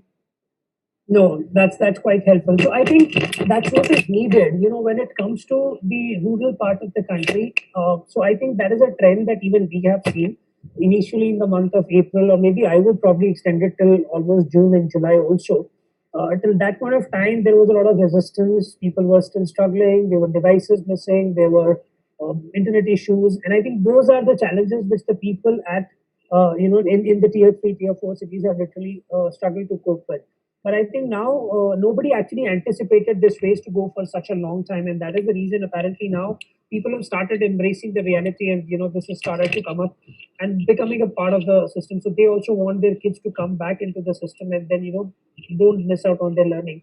and apparently that's what is helping. And something that Ms. Neeta Bali highlighted earlier, we probably need a framework right at the government level and collaboration across the board, right from government to the schools or private schools and stuff like that. With this, I think I'm going to go to last two questions of the evening. One which pertains to the cybersecurity, because we've embraced too much of technology in the last couple of months, and that has led to a lot of threats. So my question would be to Mr. Gay Chryslis, who's already been into the international scenario, who's seen people embracing technology at a level which is probably unprecedented in this space. Gay, how do you see this entire issue of cyber security, specifically from students' perspective? What should be the measures that should be put in by a school or a school management to address these challenges? Okay, thank you. With that space, I guess, in regards to cyber security, it links in international education. It also links to the schools child protection and safeguarding policies that we should have in place. And I think one of the things that I suppose we've been exposed to is especially on Zoom in the early days, was the possibility of outsiders being able to join a Zoom class and be involved with their screen off as an unknown person. The problem was, and I guess maybe still is to a degree, whereby the children are at home. Now, some parents haven't designated areas of learning in their household. Therefore, you will have children who are doing a lesson whilst they're still in their bed, just sitting up, leaning against their bed head. They may be at a desk that exposes the what's in their bedroom, for example. They also, when they show the screen, the clothes that they're wearing, therefore their appearance. So there's had to be, I know Zoom has addressed that particular issue, and it is now become a lot safer within the use of Zoom in regards to the teaching and the learning with the teacher. But even now, it's a good idea to every time you set up a Zoom meet, it should be a new meet with a new ID, new passwords, etc. You shouldn't be initially. Teachers would maybe post the information up for the whole week, and therefore possibly someone could get access to that information. So that has been a particular problem. The other thing that we've found is when you have to look for alternatives or new ideas in regards to the area of teaching and learning. When you're starting to talk to different companies and organisations, the cyber safety or cyber security issue in regards to what you will be providing the children and the information you may be providing to your new provider also becomes an issue. So I can actually share with you a couple of providers that we are now using, but we have had to do checks on these particular providers as well, so that when our children are getting access to external teachers from overseas, that they have also been screened in regards to security through the child protection. So we, for example, at my particular school, we use the online Eton X program, which is a future skills course from Eton College in the United Kingdom. So we actually have our year 10, 11 and 12 students exposed to the Eton teachers who are actually teaching the students live from the UK once a week. Now, in regards to that particular program, we too have to make sure that the teachers on the other end of the computer have been screened through the DBS procedures in the UK. And we have to ask and make sure that the provider is actually guaranteeing and giving us that certification that we can be confident enough that the people that are going to interact with our children have actually been screened. So that's one particular program that we're using. The other one is, and there's another software program that we've introduced, is called Vidagami. Now, Vidagami is a private social platform exclusively for schools that uses photos and videos. So once again, This particular program uses facial recognition, and on a day-to-day basis, while a teacher is teaching, it'll pick up the student and their learning in different aspects of, of the day, and send photos and or videos to their parents, so their parents can actually see what they're doing on a daily basis. So it's actually quite a strong platform. But once again, when we're looking at cyber safety or cyber security, this new particular program, how do we guarantee that a child's photo or video is actually going to the right person? How do you guarantee that a parent who has informed us that they do not want their child to be videoed or photographed is not actually, that video or photograph is not being sent to another family? And then once again, the question that we ask is, how do you know that the platform is actually secure? That there can't be a stranger somehow hacking into that particular program. And I guess in sort of finishing up on cyber safety, cyber security, and I'm, as I said, as a principal, I'm no expert. I'd have to ask my technology team. But the main factor is that with technology, as someone mentioned earlier on, it's forever changing, hour by hour, day by day. So although some safety network or a firewall is being improved, there's always someone in the background who is learning how to hack in or break through that particular firewall or through the security procedures that we're putting into schools. So once again, we need to keep up to date with professionally training our ICT teams and investing money into making sure that we basically are protecting the children at all times, and obviously the staff that are using it.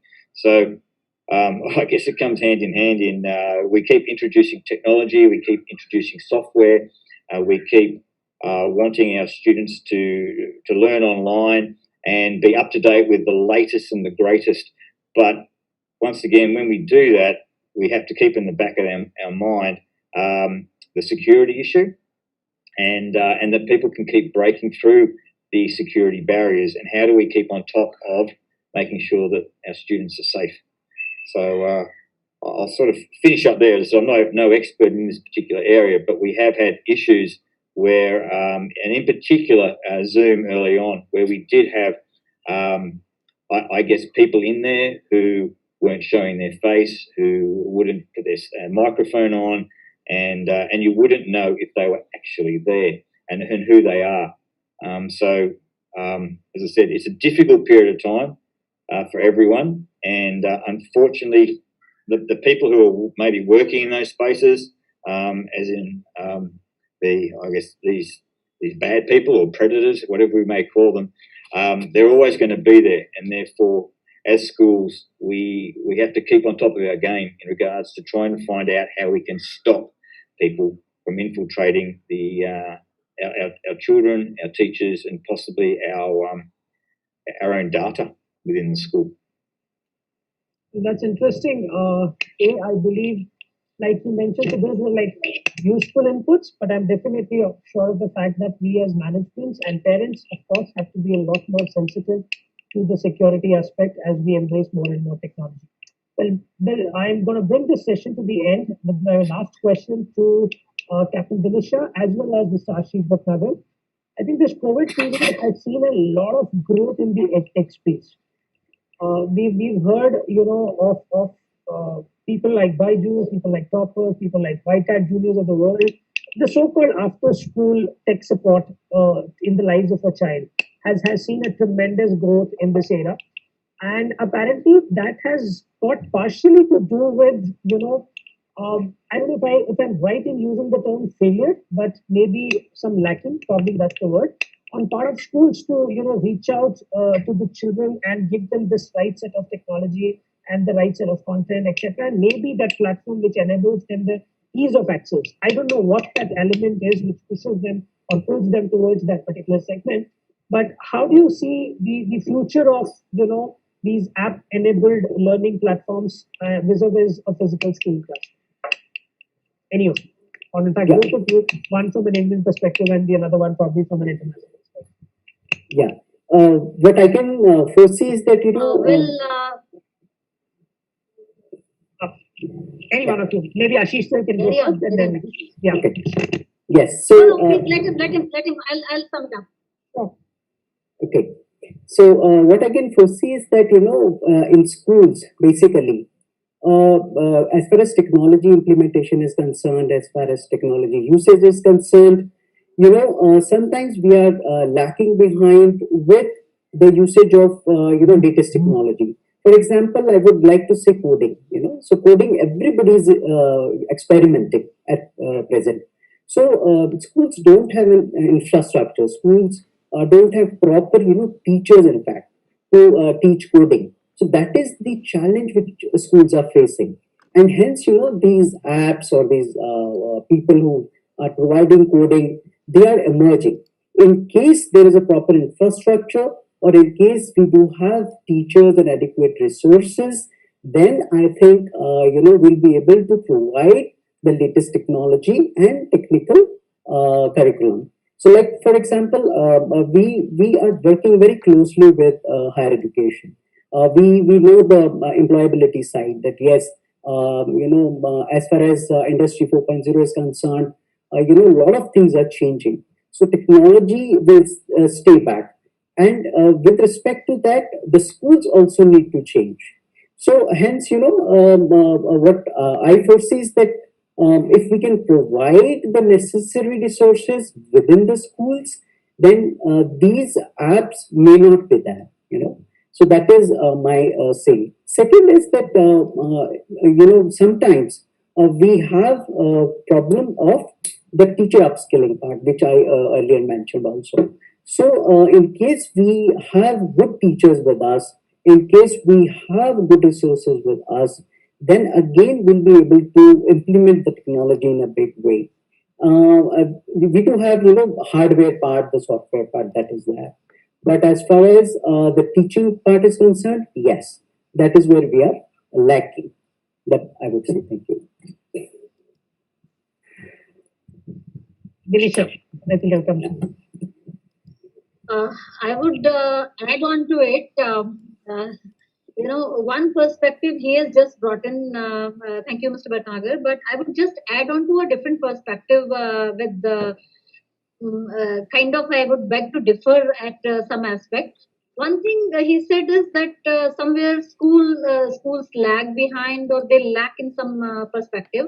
I would like to put it across like this: that whatever curriculum we are running, whether it is IB or IGCSE or CBSE or any other international curriculum, there are certain bindings, there are certain guidelines, there is certain expectation, and a particular level of syllabus to be completed, and then of course every school has got a mission and vision to say, to sum it up, we say holistic development.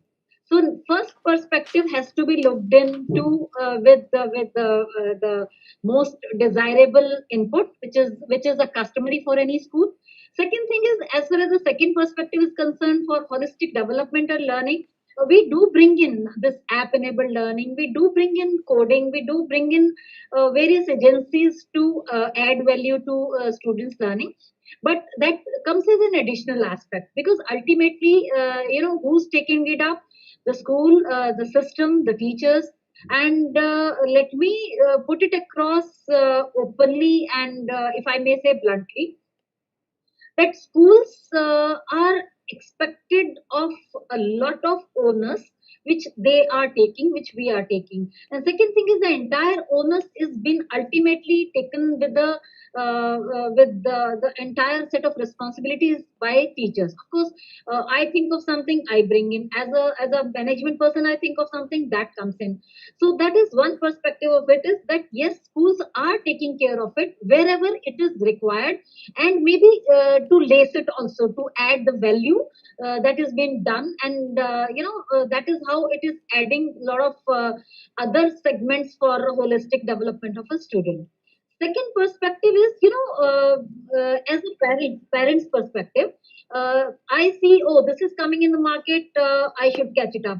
This is coming in market, I should take it up. Why my child should lag behind? So you take the X app and start extra learning, you take Y app and start extra learning. I would quote it up. There was a student who was very brilliant and we were expecting her to be one of the toppers in standard 10 when she came up, and she was this is pre-COVID era, when she was made to join one of the elite supportive classroom session, physical classroom session, which was another school in itself. By 5-6 hours she used to go there and all. And once we checked her pre-board, the performance came as a dip, and this has even gone beyond board level or 10th and 12th level. It has come down to 6th and 7th level as far as the physical platform is concerned. It is not because the child needs it. It is not because the school is lagging or lacking behind, lacking beyond a particular limit. It is because parents aspire that, oh, so and so school is there, or extra app is there, or extra organization is there where the child has to go. So I mean, if I put my child over there, it is an escalator. It will take him to be an engineer tomorrow, or it will take him to be a doctor tomorrow. So that is to be wisely analyzed and understood. Now, because they were on physical platform and now we became virtual, market is, market sees the demand. As a management person, if I look at it like this, market sees demand, and when the demand comes, the supply starts coming. So the demand was there for online platform, physical platforms were closed. So the supply came onto the app enabled learnings, XYZ app, and like that. And then we started, okay, grabbing that, because, we all think good for our children.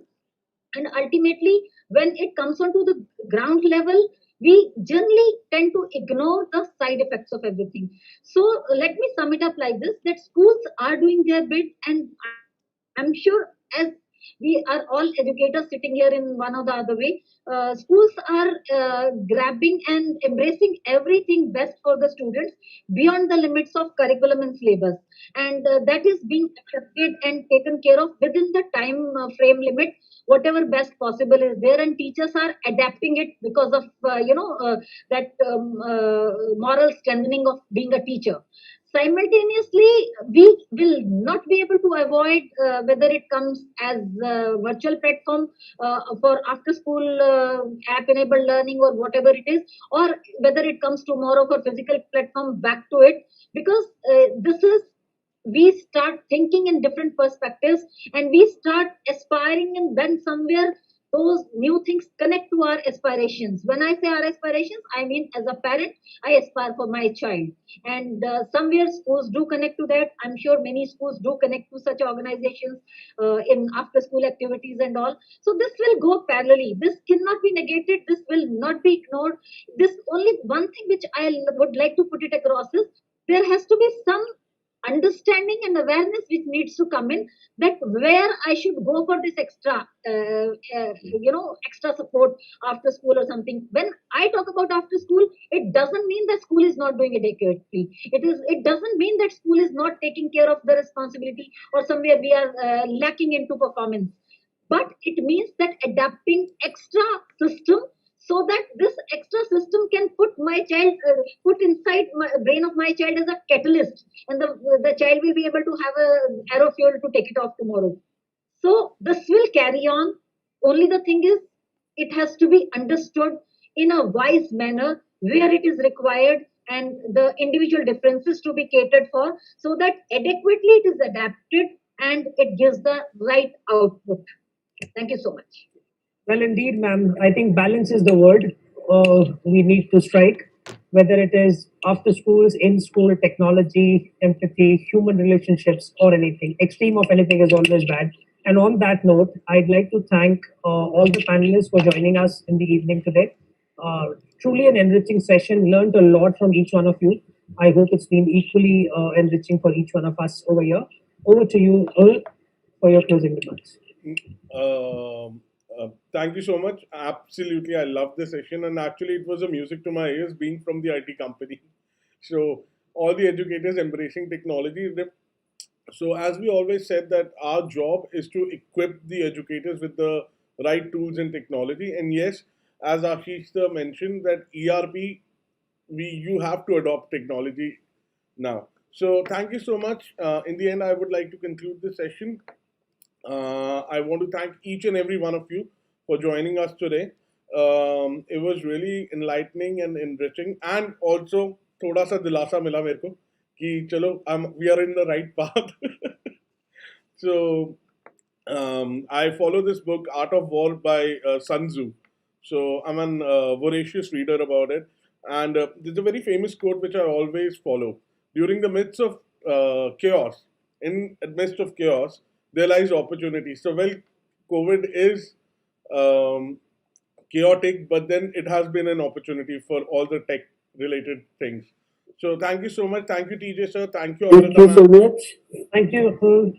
Thank you very much. Thank you, Team Entab. Thank you you, so ma'am. much. Thank you so It much. was a wonderful Thank you session. very much. Thank It you. was a wonderful session, very insightful session. We learned a lot from each other, and let's stay connected. Sure, Yeah, sir. definitely. Completely agree with that. Let's all stay connected. I think the entire team can do a lot in keeping us connected. It already is with the groups created. Absolutely, ma'am. Absolutely, ma'am. So Absolutely. communication. And we should stay connected Yes, ma'am. because this is the beginning, I take it. Don't worry, ma'am. I have certain many more sessions and many more exciting events coming up as well as an IT company. But we are also doing our part when it comes to education and when it comes to the community in order to holistically uplift the entire society. So thank you so much once again for coming out. And to my lovely subscribers, thank you for staying on live and commenting. I know you kept the chat alive. So that's it. And we'll come back next month with another exciting session of Roundtable. Thank you so much, everybody, for joining in. Thank you so much, and tap team. Thank so much. you. Bye bye. Thank you. Do have a great evening. Yeah. Happy Diwali as well.